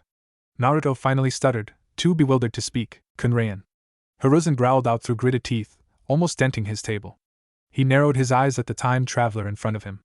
You didn't tell me about this. It didn't happen in my timeline. The blonde red-haired man growled out, too captivated at what was happening to Naruto and Iruka. He watched as his younger counterpart run around and make shadow clones, and Iruka helping with a few techniques learned from being a hunter like trapping. Although, the traps were too easy to escape from when you're a tiger man, apparently. It was confusing. Didn't this happen when after the Godame Hokage came? And Mizuki got the purplish liquid after he got it in a cave or something, ordered by Orochimaru. It wasn't supposed to happen after his genin exam, but I really shouldn't be surprised, actually. There are many things that changed in this timeline. He thought to himself, nodding.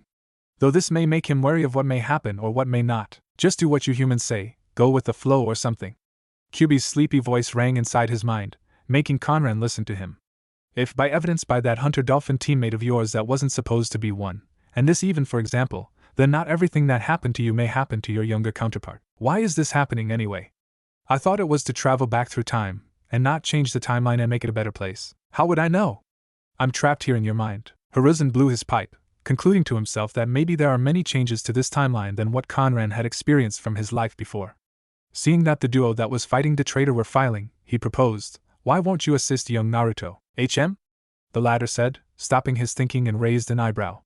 Yes? It's seen that Naruto and Iruka cannot handle the newly transformed Mizuki. And I just remembered ANBU, after Conran and the others capture the traitor, is to be interrogated in the TNI. And tell them Enko or Ibiki are the ones that I personally recommend to interrogate him. Understand? The remaining ANBUs gazed at the blonde red-haired man as he nodded and vanished into a swirl of wind. A bare-masked ANBU, one of the guards, leaned towards a raccoon-wearing one. Urayakana-san is the best. Naruto's lucky that he'll meet him face to face. Well, not in these circumstances, but yes, in action. Oh yeah? Raccoon responded, curiosity in his voice. How'd you know? Dude, you don't know? Bear said, astonished. His partner shook his head negative. Are you new in the ANBU business? The latter nodded. Oh. That explains it. That man is legendary. Too bad he's in the shadows. He has this amazing control over taijutsu, perfect chakra control, endless repertoire with ninjutsu, jaw-breaking in kenjutsu, and even better, those techniques he was recognized with was only a small part of his whole ability. The man's absolutely secretive, and he only shows his jutsus when he wants to. He never failed a mission. Really? Raccoon asked, noticing the amazement and fascination in the more experienced ANBU member. Then why is he showing himself to the kid? He gestured the blonde Jinchuriki. Rumors floating around the ANBU and Hunter's headquarters say he has applied for Jounin status. AGH. Naruto rolled to the side, narrowly evading Mizuki's swipe. Iruka launched a barrage of kunai, but it was of no use, since it was only deflected by him. Oh, come on, won't you stay down? Naruto whined, making another set of kage bunshin. Oyabun? One of the clones called, making the whiskered ninja look at his clone. What? Where'd Mizuki go? A roar came from above, making Naruto and Iruka look upwards. A figure was rapidly falling, and near them, Kyuso dash. Another figure suddenly slammed into Mizuki's falling form, and Iruka felt a gush of wind beside him. He only knew one person, even if the place was very remote, the guy was still now where you are.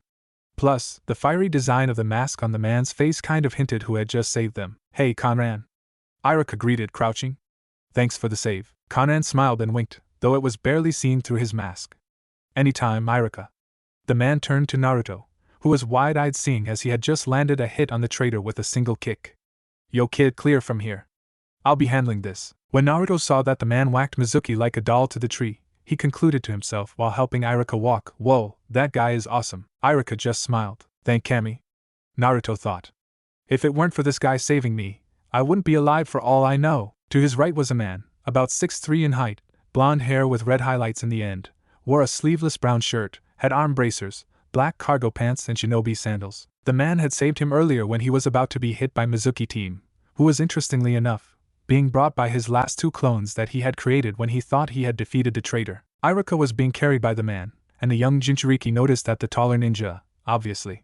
Then why didn't he have a headband? But he had a mask like an ANBU, seemed to be healing the academy sensei.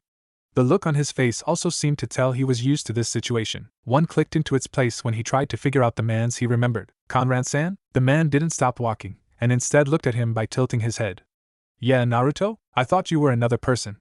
Hey, didn't realize it was you until you removed your mask. The man showed confusion. I look different if I have a mask? Weird. Silence ensued when the younger ninja spoke once again. He really wanted to know Iruka's best friend. He really seemed like a good guy. He, for one, helped him without looking at him in contempt.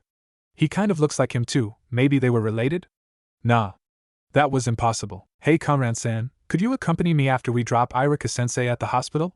If you don't mind, of course. He bashfully offered.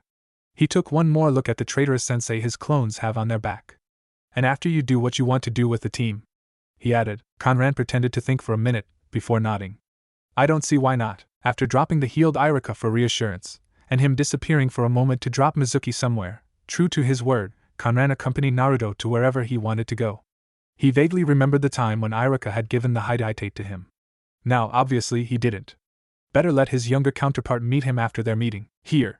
Here. Let's eat here. The ramen-obsessed ninja pointed to said stand. Ichiraku Ramen Shop. Hey, no need to rush, Squirt. He admonished, sitting down on the stool. Naruto glared at him. Who are you calling Squirt? You're just tall 'cause you're older, and you're short 'cause you're younger. Huh, Conran shrugged. Kid, there's such a thing as adults and kids. Kids are naturally in a growing stage, adults have stopped. Meaning, you'll have the chance to grow taller, and I call you Squirt because you are smaller than me. Only two people can closely match my height, Kakashi-sensei and Jiraiya Kyofa. Who? The younger blonde voiced, interested. You wouldn't know them. The latter shrugged, causing Naruto to pout. Figures. He grumbled. He brightened when his beloved food of the gods was placed in front of him. Oh well, ramen, so tell me about yourself. Likes, dislikes, dreams, Conran said, regally eating his noodles. They were currently sitting on top of the Hokage monument, eating. Naruto smiled. You don't usually give out information to strangers, but hey, the man talked to him. Ate with him, joked with him. He cared. He considered the man as his friend. Well, besides, Iruka told him that Conran Odayakana was a good friend, and he was awesome, of course. Well, I'm Uzumaki Naruto, new genin of Konoha. I like the different flavors of ramen, Iruka-sensei, Hokage-jiji, Tochi-jiji. I am Nechan. I dislike the 3 minutes needed to cook ramen, Sasuke team, Mizuki team, and my dream is to be the greatest Hokage ever and to be finally recognized by the village as a good guy. he declared. Great dream. Well, at least that hasn't changed at all. Word per word. Okay. Name's Conran Oriakana, Hunter Ninja of Kanahigakure no Sado. I like, well, a lot of things, actually. Pasta includes noodles and soup, miso. Due to Kakashi sensei influencing me with sori and miso, I came to be an addict of it, alongside ramen, dango, anko, making new jutsus, training, gardening, those stuff. I dislike enemies, people who wouldn't know a kunai sealed in a scroll apart from the scroll, and basically evil, traitorous people. My dream is to help people be their best in whatever their dream is.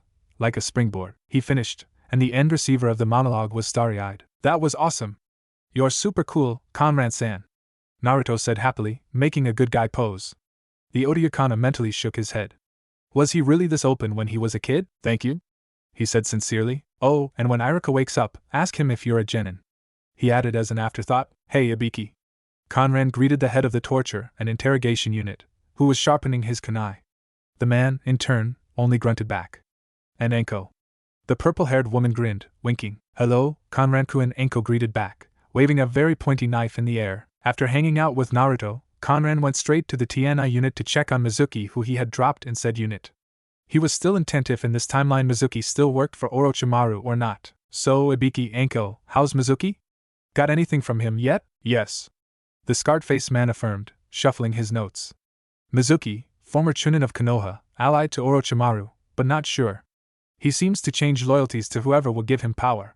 Not much is gotten but some of the plan of the Hibi Sannin, the jutsus he had promised to Mizuki, a lot of techniques and power, the like. But a peculiar thing he wanted me to do is for me to tell is he wanted to speak to you. Speak to me?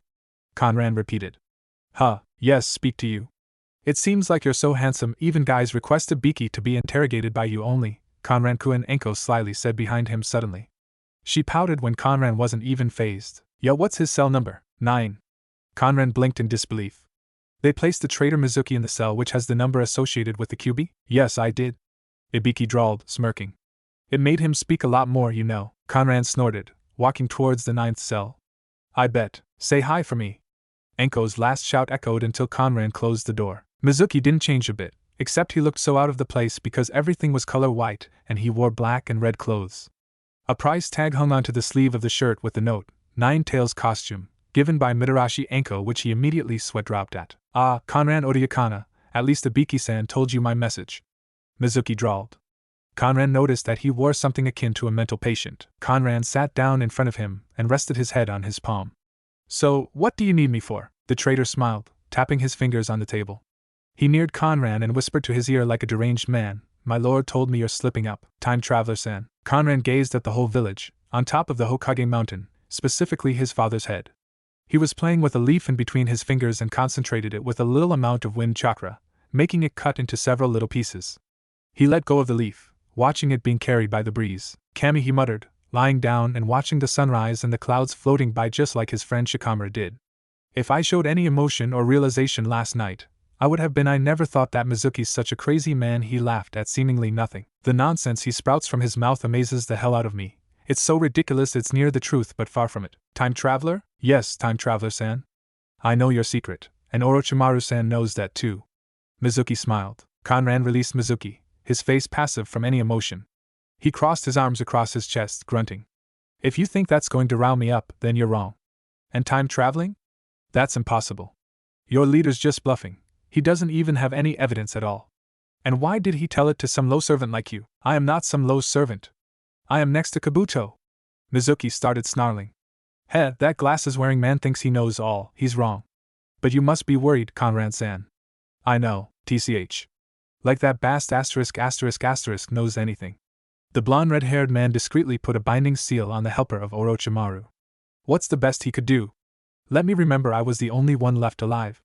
Ha! Wait, did he say I? You know? Conran asked the prisoner. Of course I do. I will escape this cell, and I will report it to Orochimaru-sama, then he will attack the leaf, then he will reward me and let me become his right-hand man. Then, you will be his next target. You look like the man Master really hates, and now you're going back to steal his place as Yondaime Hokage. Conran looked at the man in front of him. So you think I'm Minato Namikaze? F***ck, this is mind-splitting. Mizuki bobbed his head up and down like a kid who had just been offered a store full of candy. Conran stared at the man more, not believing what he had just learned. Conran stood up, knocked the former Chunin into unconsciousness, and left the cell. "Hi, Iruka-sensei." A boisterous young blonde's greeting reached an academy-sensei's ears. "Oh, hello." Naru Iruka turned from the blackboard he was facing. "2?" he continued, rubbing his eyes. "What's with fashion change?" he asked, genuinely interested. "Still got the orange, I see." Naruto was wearing the gift of his friend that was given a week ago by the Sandaime for his pictorial. After he had taken a bath, he donned on the clothes and resumed a serious face or lazy blank face, and Kaido had congratulated him for a job well done. Hiruzen momentarily smiled and given him a weak set of clothes of the same design, wrapped in a box. A note was attached to it. "Here's a little gift to ya, Naruto. From Conran, smiley face. Like it?" he said while Iruka nodded. "Conran-san got it for me," he joyfully bragged. "Conran? He showed himself to you?" Iruka asked. "Interesting. Conran never shows up until necessary." "Yep. I consider him my best friend, just like you do." He grinned. "But I'll just use these clothes for special events." "Like right now," Iruka smiled back. "Good. It's nice you know Conran. He's very kind." He thought for a second. "Wait, why is he with you for a week if he's an oinin?" he asked, brow creased in confusion. Their conversation ran short when people started coming in the room. Sasuke Uchiha, followed by his fangirls, 3 of them since not all passed: Sakura Haruno, Ami, Yumi, Ino Yamanaka, then Shikamaru Nara, Chuji Akimichi, trailed by Kiba Inuzuka, Hinata Hyuga, Shino Aburame and Hinata Hyuga, then other more. "Go on, Naruto," Iruka ordered, shooing the young blonde. "Hi." He sat beside Chuji, who was beside his best friend, Shikamaru. "Hi, Shikamaru, Chuji." The lazy ninja looked up from his sleeping position and raised his eyebrows, then looked at his clothes as if to say, "Change of wardrobe?" "Yup." The latter smiled. What was with his new clothes? People seemed to be relieved when he used these clothes. Maybe it's just epically cool. Or was his old jumpsuit really ugly? Not at all. His suit was awesome. This gift by Conran was only for special events. Meh. Chuji just nodded, agreeing. In his mind, though, he knew what Shikamaru wanted to really say. "Good," or "finally," or something like that. "How'd you pass, Naruto?" he asked, while Shikamaru made a grunt of agreement. He watched as his friend squirmed for a minute. "It's a secret, but I passed because of an incident last night." A vague answer, but Chuji knew not to overstep the boundaries. "Okay, Team 6 consists of Hinata Hyuga, Kiba Inuzuka, and Shino Aburame," Iruka announced, as he read the team placements. They had started earlier, and frankly, this is where it started to be interesting. Team 7, Naruto Uzumaki, Sakura Haruno, yes. No, and Sasuke Uchiha. No. Yes. HNB. But Iruka-sensei, why am I paired with him? Her? Naruto and Sakura complained at the same time, jabbing a finger towards the last loyal Uchiha, who was brooding, and the irate blonde. "Sorry, Naruto, Sakura. Hokage's orders." The sensei apologized. Naruto huffed, while Sakura just thought that her Sasuke-kun would be there, and it would help her survive Naruto. Her inner self slapped herself for thinking like that. Yeah, Sasuke-kun was worth it. But did her outer persona just have to ostracize the whiskered blonde? He's not that bad. He's even using more decent clothes now. Team 8 and 9 are in circulation. Team 10, Ino Yamanaka, Shikamaru Nara, Chuji Akimichi. Why am I paired with the lazy A****? Mendokus, *munch*, it's okay, Shikamaru. At least it's Ino Shikacho, okay. Those are all team placements. Now listen up. I have this final message for all of you. Iruka clapped his hands, and instantly the class quieted down. You are now shinobi of Konoha, a first step to a fun yet dangerous life. Ninjas have techniques, the skills, their specialties, but you must choose this power to save, not to destroy. Ninjas pass many trials, punishments, deaths of comrades, killing, betraying, promotions, but you must all conquer this. Because I all believe in you. Your family and friends believed in you. The academy passed you. And now, you must do your duty as a ninja, even as a genin, protect Konoha. The will of fire has been passed unto you, may you make it burn brighter and stronger. I understand. If you wish to move forward, then please stay in this room, and wait for your senseis. With that said, he bowed his head and exited the room. He had reached the door leading to the Hokage room when he heard 2 shouts from the 2, grudgingly, noisiest students in his class. That was so awesome. Yells from other students were heard.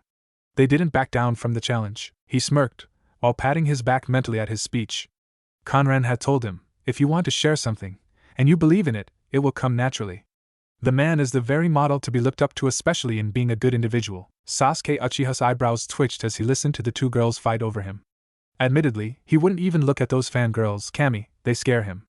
So, he chooses to brood. Brooding takes off boredom, unlike some irate people, Naruto, who didn't possess patience. Team after team, Jounins arrived and had gone. Still, their sensei wasn't there.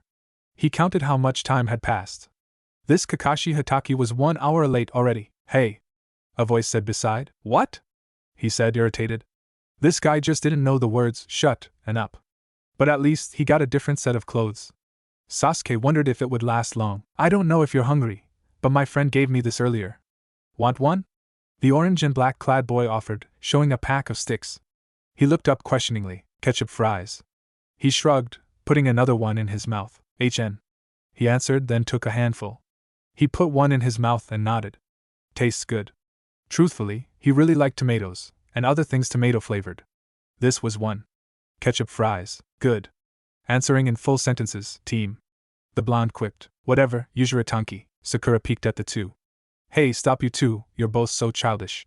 Sasuke and Naruto looked at her in surprise. Hearing her reprimand the Uchiha was shocking. Realizing she got angry to her crush, she stammered, even you Sasuke-kun, if you want to. Could I have some? She meekly asked. Naruto brightened. Of course, Sakura-chan. He enthusiastically showed the pack. She punched his face and popped one in her mouth after she got one of the fries. Naruto sat up rubbing his jaw. Ouch, Sakura-chan, he whined, while Sakura huffed. Why'd you have to shout anyway, Baka? She asked. Idiot. The last loyal Uchiha thought, but inwardly smiled.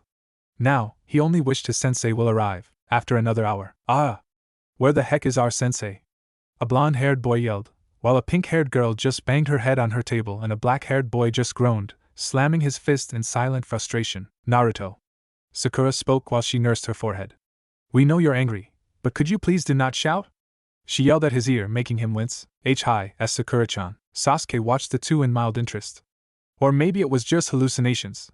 He didn't really care. Uchihas never had hallucinations, did they? Nah. The door opened and a tall man with a bag peeked inside, looking left and right. He seemed to be searching for someone. There you are, Squirt. You said you passed? Aren't you supposed to be meeting your sensei, talking to them on your training grounds or something? The man said, quirking an eyebrow. Sasuke turned to look to the blonde beside him, who shrugged in response. The guy's 2 hours late. We're already bored, Conran-san. Conran-san?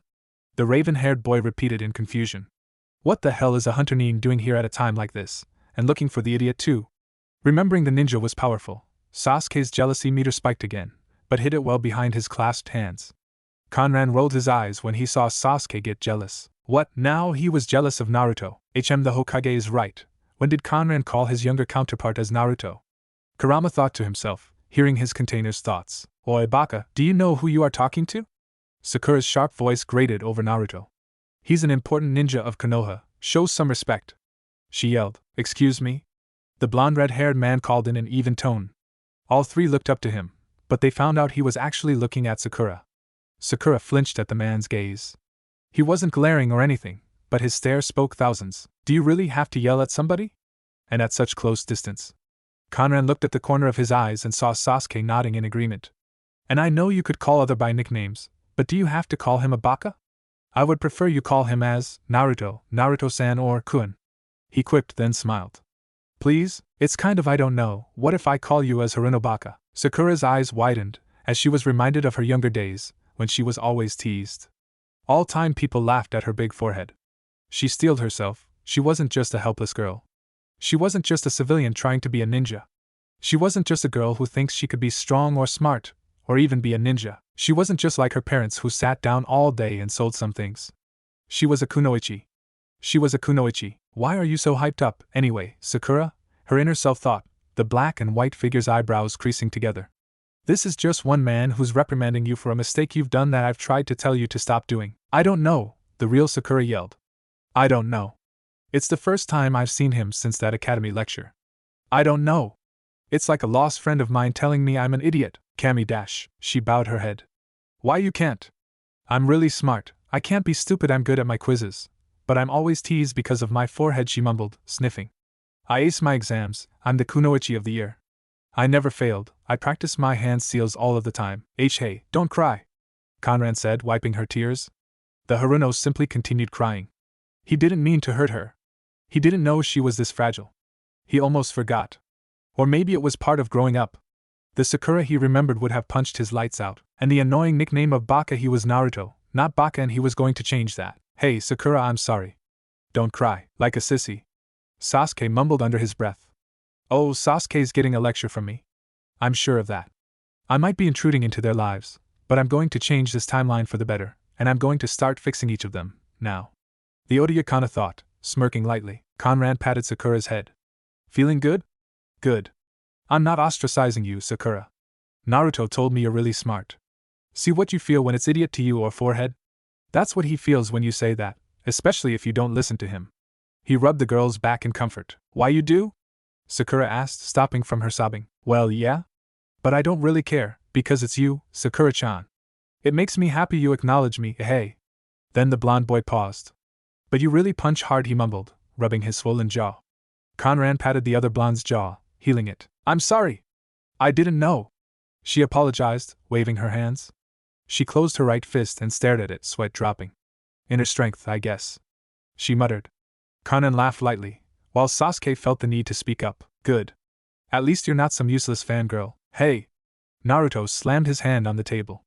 Don't talk to Sakura-chan like she's a weapon, team. Sakura just looked on in sadness. She knew Sasuke liked powerful people, not crybabies, but Conran shrugged in apathy. Sasuke needed this. He doesn't need any motivation for him to go rogue and cause sadness again. Sasuke, come with me. Naruto, do not follow me. The hunter Nin ordered fiercely. Naruto saluted.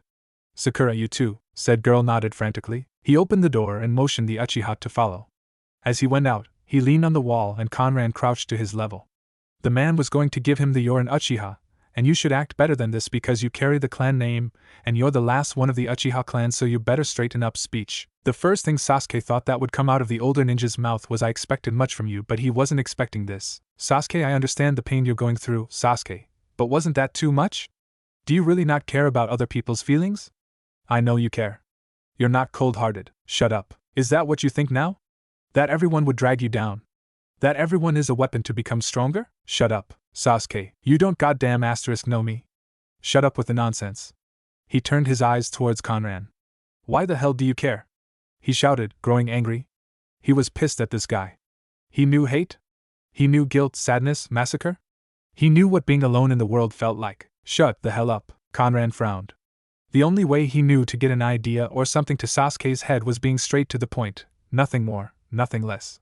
To convince Sasuke, he had to be harsh. Aye, Sasuke. You shut up, and remember what I told you. Others care. You don't know the pain of losing your family. You don't have a brother who killed his own clan. You don't have to attend the academy and have these fangirls that follow you till you're home, wake you up, begging we get married and have babies, but in the field useless. He ranted, growing red by the minute, huffing. You don't know anything, he screamed in the end. Inside, honestly, Sakura and Naruto chose the time to be officially friends again, true ones at that, when they heard something that they would never hear. Sasuke's pent-up scream. You don't know anything. Was that Sasuke-kun? Sakura whispered under her book. I think so. That was scary. Yeah, I think because about his problems, like what Naruto told me. He's also an orphan with his family massacred by his own brother. Maybe I could cut down on being a fangirl. Sasuke had to gasp for air after that. He didn't even understand why, of all people, did he blow in front of this jounin that he never had met before? It didn't make sense. Here he was, screaming like a sissy, the very same thing he had described Naruto when he cried in Sakura earlier. Arigato gomen eni, that was HN. The Uchiha thanked and apologized in his own neutral way, nodding at the man who was sitting on the floor contentedly. He didn't know what to make of this Conran Odayakana. You're very much welcome, Sasuke. Hey, you know, this is the second time you have yelled at me for something I haven't done. Ever. What, Sasuke? A voice alerted Sasuke to open his eyes, squinting suddenly as bright lights flashed in front of him. Sasuke, are you okay? 9-year-old Sasuke looked up, and saw a blond red-haired man staring at him concernedly. While images flashed in front of his eyes. His parents were dead. Neighbors' relatives dead. Because his Nai-san had killed them all. His brother had amassed that time. You! Sasuke yelled, angry at the man in front of him. Conran's eyebrow raised at the sudden anger his former rival was emitting. You didn't stop Nai-san. He was brainwashed, and you didn't tell him that he shouldn't kill his family. It's all your fault. It's all your fault. You dash. The last loyal Uchiha in Konohagakura's lips suddenly trembled, finally realizing what his older brother had done. His older brother just killed family, and told him to hate him so he could be more powerful than him. Fault, huh? Conran's voice was laced with sympathy. He carefully made Sasuke sit down on the hospital bed, and he crouched, eye level to the black-haired kid. Okay, Sasuke, let's play a game of sorts. Imagine I'm your brother, and tell me everything you want to tell me. Tell me you hate me, tell me why you're crying, Sasuke cried, abruptly clutching the man's shirt. He had imagined that his Nii-san was the man in front of him, and Itachi was in a scary-looking suit again and was holding a bloody sword. He pounded on the Hunter Nin's chest repeatedly as he said, I hate you, Nii-san. Why did you kill them? Why did you leave me alone? Didn't you say you loved them? Why did you kill them? Kaa-chan, Tu-san, why? Itachi and Nii-san, why? Conran sighed, cradling the traumatized 9-year-old. Former rival in his past or future, Sasuke's agony was unimaginable and he needed somebody right now. And as his former best friend, that was his duty. Sasuke's eyes widened as he remembered the event after the massacre when the Hunter Nin that had saved him had consoled him and let him cry his frustrations out. The one who listened to his petty little cries when he was still young. Not aware of Sasuke's thoughts, Conran continued. Now, here's my advice. The Otoyakana clasped his hands together. Don't be power-hungry, Sasuke. Don't be an emo. At this, the Sasuke's eye twitched. Conran meant that and knew he was like that despite just knowing him for a few minutes. He wasn't that emo, or whatever. Both that idiot Naruto and now this Jounin have the same opinion. Don't be an antisocial. Then see what can happen. But the fangirl's situation was scary, whatever. He brushed off, looking away to hide his blush. The man in front of him was also the reason why he was still sane after the massacre, and he was disrespectful to him. He had meant to say it with a tone of apathy, but Conran can see he didn't mean it. My dad instilled me these things, that I shouldn't talk to anybody, only to those higher than me. And he said to use the fangirls as a stepping stone. Then don't follow him. Sasuke/Kuin. Two genin shouted in surprise as the door opened. The two were very anxious to see their last teammate. Sasuke quietly sat down, pondering on the man that just helped him again twice and he got angry with. He was apathetic to everything, he knew that, but he wasn't disrespectful to people who deserved respect. And, as he had seen and already experienced, Conran was a man to be respected. Naruto Sakura. He called his teammates, eliciting glances. What do you think of Conran? For being a new person in our life, what do you think? Sakura and Naruto looked at each other, and Ben telling what they thought about him. I hear you all wanted to eat. The three, who were sleeping on their desks, jerked up awake to see a smiling face of Conran. The three looked at their clock. Their sensei was already 2 hours and 40 minutes late. Naruto, I cooked my specially made ramen for you, but I put some vegetables. Hey. You have got to eat something that has vegetables in it. I also have dango, if you want. You, Sakura, I got you and Mitsu and some dumplings. Hope you like it. I cooked it. Well, actually, I cooked it all. God, Sakura. Don't tell me that's too much. You got to eat. Being a ninja needs lots and lots of energy, you know. Sasuke, I made pasta with tomato paste. What's with you 'cause it has tomatoes? Now that's just creepy. If you want to have some, I'll be eating some onigiri and miso soup here. Conran sat on Irika's desk, crossed his legs and watched the interaction between the three while happily munching on his rice ball and sipping his soup. Yeah, that hits the spot. He finished his food and checked the clock on the wall. 20 more minutes before Kakashi-sensei comes. Got to go. Well guys, I have to go, he announced, flipping his body to the air, then landed standing up. Meet y'all next time I see you. He paused. Probably tomorrow. He waved goodbye, winked at Sakura, who blushed. What can she say? Conran was handsome, and vanished in a swirl of wind. Cool. Sasuke muttered. Conran-san makes a good sensei. Now, where the hell is our sensei? Kakashi Hatake sighed. He'd been doing a lot of times this day. Until he decided he should be late. Why wouldn't he? For some reason, when he got into the room where the ninjas were, he got pranked with a flaming hot eraser that set his hair on fire, making him panic, made a water jutsu, and realized it was just genjutsu. He immediately realized it was the combined works of his new students. And they looked like they were friends. Why did he even trust the academy records? That Sakura was just a smart aleck, not even fun to teach, hopeless Uchiha-situated fangirl. That Naruto was an obnoxious prank-loving ramen addict Hokage wannabe idiot, and Sasuke was the feeling high almighty emo brooding bastard. And they were the most hopeless team you will ever have because they will never work together team. All seemed wrong. Whoever tampered with the files of this team is going to be demoted. I swear to Kami that I would blame him. Or maybe, if someone changed them, well, I should be thanking them, but damn *him. Hey, Kaka-sensei, the Konoha's Jinchuriki sang in front of him. Was this kid really irritating him, or what? He was still waving the bells on his face for the past 5 minutes. You hungry or what? The kid asked once again. Well, I am, but since I'm tied up I can't. Well, it was kind of preposterous that a Jounin was defeated by a bunch of genin, but that's what happened. They teamed up, Sasuke being the combat and taijutsu specialist, Naruto being a leader and a ninjutsu specialist, Sakura being the tactician and genjutsu specialist. And it seemed to fit in, he was adept to all. Now, if somebody in the team would be a medic ninja, then they would be a perfect first response team. Wait, did he just think he was going to agree to accept this malfunctioning team? Yes, he did. And now he was thinking to himself, too. Kakashi was ongoing the path of insanity, and he blamed these students. Sasuke, cut the rope. Naruto ordered his rival, who rolled his eyes in return. You know, Naruto, Sasuke bent down and cut the rope tying Kakashi. I'm just going to follow you because you want to be Hokage. I'm going to train you to be a responsible leader. Since you're dead last and all, why you team? It's true. The Uchiha casually said until he found out that Naruto was charging at him. Give me your best shot, Dobe. Soon, the two were brawling on the grass in humor. Are they always like this? The one-eyed Jounin asked Sakura, who was watching beside him, laughing. He was reading his beloved book, Aika. The girl shrugged. Secretly she thought of what the hell was his sensei reading the book in front of them. Well, I don't know. I only know they're actually friends from the start, since the start of the academy. Then it became a rivalry. Now it's friendly teasing. I think it's better than cold Sasuke. Then she got hearts in her eyes. Well, Sasuke-kun is still cooler than Naruto, but for some reason he's getting better on being cool. Maybe he got a new role model, maybe. So you're saying that's the first time they're really like that? Kakashi asked in disbelief. Who made them like that? Screw it. How the hell, in one day, does 3 people change? It's funny, but it's because of Conran-san.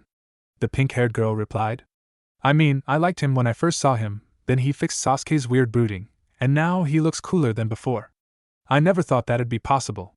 She squealed when Sasuke smirked towards her, seeing Naruto just got beaten, while Naruto put on a passive playful glare. And Kami, Naruto's cool, too, once a fangirl, always a fangirl. Wait. Conran? As in Hunter-nin Conran? How the heck do they know him? He remembered Irika's conversation with him, the friend that had forced him to read the article. Irika was kind, but had only a few remote friends, and the one who was most popular was Conran. And now he had just interacted with his team, and had made Naruto become his fan. Suspicious. It's not a coincidence. I have to meet this Conran Odayakana. Well, I got to admit, Sasuke's voice was heard. People should give you more credit. You're good in taijutsu already if you last against me. Sasuke, I've always been like this. Naruto replied. Well, maybe Conran taught me a thing or two. For real? I wonder how much he taught you. Hey. You say I suck at taijutsu? Well, if he didn't teach you anything, then you'd be charging me with hordes of lookalikes. Or that Kami forbidden sexy jutsu of yours. And if he didn't change your attire, you'd be a walking eyesore. I hate you. And my suit's not an eyesore. Today's just a special occasion. Sasuke groaned internally, realizing the suit was for special occasions only, meaning he was going to use that jumpsuit of his again. Then Naruto looked at the Jounin observing them. Kaka-sensei? Really? This kid already has a nickname for me. Yes? He answered. Sasuke sighed, then looked up. So do we pass or not? Hiruzen looked at the Jounins lined up in front of him, excited. Well, he already knew what will happen, but hell would he not pass this for another opportunity. What a certain Sharingan-wielding Jounin will say made him excited. Although he was late. Again. So Team 6? Kurenai Yehi stepped forward. I passed this team, they're manageable. It also helps that they seem to understand their capabilities, though Shino and Kiba's relationship with each other seems like just a mutual understanding. Like they need to pass. They need to work together, thought Track. I plan to change that. Hinata's actually a good peacemaker, so yes, Team 6 passes. Team Sai, he's late again. Team 10, Ino Shikacho Trio, I like him. The younger Saratobi, Asuma said, a cigarette in his mouth. Ino's a bit of a fangirl towards the Uchiha, but that's a normal thing for girls, and she's pretty good, so no worries. Shikamaru is as lazy as his father, but smart and tactical. Choji, he loves food so much, he didn't let go. But hey, they work good. Leaves suddenly appeared in front of the Hokage, and immediately everybody knew who it was. Only one comes in the presence of the highest officials of Konoha late. Ah, Kakashi-kun, the old man started, gazing at the silver-haired man in front of him, who, as always, had his face buried in his orange book. What's the verdict? Did you like your team or not? He asked, but secretly, he already knew it. But he also wanted to hear it from the normally aloof man. Hokage-sama, yes, I think the team is interesting. Contrary to the Academy's reports, the 3 Harino Sakura, Uchiha Sasuke and Uzumaki Naruto are actually a fully functional team. Their skills individually are just good for a genin, somewhat passable. Somewhat passable? A Jounin from the back commented. If Uchiha-san is in the team, he would be likely the person who would be the reason this team actually worked together. Yeah, I mean, Uzumaki Naruto is just an idiot who couldn't even make a bunshin, unlike Harino Sakura, A civilian who can. As for Hirono Sakura, she's all book smart, she's so thin she can be considered as a walking stick with her current figure. Another one mentioned, agreeing. Kakashi rolled his visible eye, not at least perturbed. Those comments I have heard is what I meant by contrary to the Academy reports, people I don't really know. At this he got 2 glares from the people who spoke earlier, but Kakashi paid them no heed. The 3, when they follow a certain plan or tactic, is impressive. They have different ability aspects, but workable. They actually got the bells from me, and stuck me reverse of my technique. Guy blinked at his eternal rival. They got the bells from you, eternal rival? And actually trapped you in the ground? Kakashi nodded, admitting it. The bowl-cut-haired man smiled, his teeth sparkling. Well, Kakashi, your genins are very youthful indeed. Well, Kakashi? The Sandaime smiled, raising his other eyebrow. Team 7 pass. Hey, Kakashi-sensei. Sakura's jubilant voice rang across the garden. We're done, we've cleaned everything and painted the house already. The girl turned back to the house that she has painted earlier on. And I did a nice job too, if I say so myself. She whispered. 2 dust clouds appeared in front of Sakura, one of very tired but happy Naruto, and an annoyed Sasuke. Each other's clothes had patches of paint on it, and holes because they did the, men's work. I'm done with the east section. It's smooth and all, and I painted it the way the owner wants to, Sakura-chan. He kind of yelled, saluting. She said I did a great job, Sasuke scoffed, making Sakura look at her crush. I've done my side an hour ago, unlike you who had to finish it with your clones. He smirked. And the owner liked mine first. I completely had to redo yours because it looked like someone vomited on it. What did you say, team? Naruto grew a tick mark on his forehead. You think you're so cool and all, the reason your side was already done in an hour is because I mistook it to be my side. I only noticed it when I was halfway through. So Sakura shook her head. In all reality, she knew both were already lying. They didn't even move from their side from the start. She continued to watch the interesting match in front of her. The Uchiha jeered, his smirk wider than a while ago. Well then, if what you're saying is true, then you're such a dead last dope that you didn't notice you were doing the wrong side task to you. And worse, you didn't finish it. What was I to do? Finish it? Naruto yelled, practically near Sasuke's face. And what make you have all the relaxation time to yourself? Dream on, hole. Okay, that's enough. Sakura laughed, tears actually streaming down her face. I didn't know you two were fun to watch. Well, if you weren't stuck on being a fangirl, Sasuke muttered, or you having an urge to smack me always when I speak to the team, Naruto mumbled. You would have noticed, Sakura-chan. The cherry blossom-haired girl's eyes drooped down, understanding. I'll change. That's for sure. Sasuke turned to his teammate. So have you told Kakashi we're done? Seeing Sakura's nod, he looked back at his sensei, who was not even watching them. His gaze grew cold, averting. He's not even listening. Naruto noticed, or telling us tips. Sakura's eye twitched. Naruto ran towards his sensei and reported in a loud voice. Sensei. Mission accomplished. Kakashi turned a lone eye at his student. Good. He smiled. Go and report to the Hokage, since you're done. The 3 genins looked at each other and frowned, not liking what they heard one bit. I passed this team because I saw potential. Oh yes, I saw potential indeed. But now, Team 7, just like any genin team, had first started their ninja life by doing the typical D-rank mission acquirements first. It has been a week since they started, and Kakashi was seriously doubting if somehow somebody had switched with the 3 genins that were fighting each other in front of his eyes to those who actually defeated him in the Bell's exercise. Maybe this was actually the team everybody was warning him about. The idiot Naruto, the fangirl Sakura, and the not very sociable Sasuke. It was worse that he didn't know how to handle teens he handled ANBU, elites that have undergone the process of ninja ranks already. But somehow, he felt that Naruto was the only one that was holding the team together. Not Sakura, not Sasuke. Not even him. Hey Sasuke-kun, you paint so well. You know Sasuke, you should answer people when they're talking to you. The hell, TME. Answer me, Tebeo. Shut up Naruto. And there goes Naruto. Hey Sasuke-kun, like to go to lunch? I mean it's not a date, or anything, ehehe. And of course, Sakura would be ignored, TCH. And Sasuke wouldn't care. Well, at least we could still get the money for the mission. Team 7, reporting from the latest mission. Kakashi drawled, not at least excited or amused. Do you want to have another mission, or take a rest first?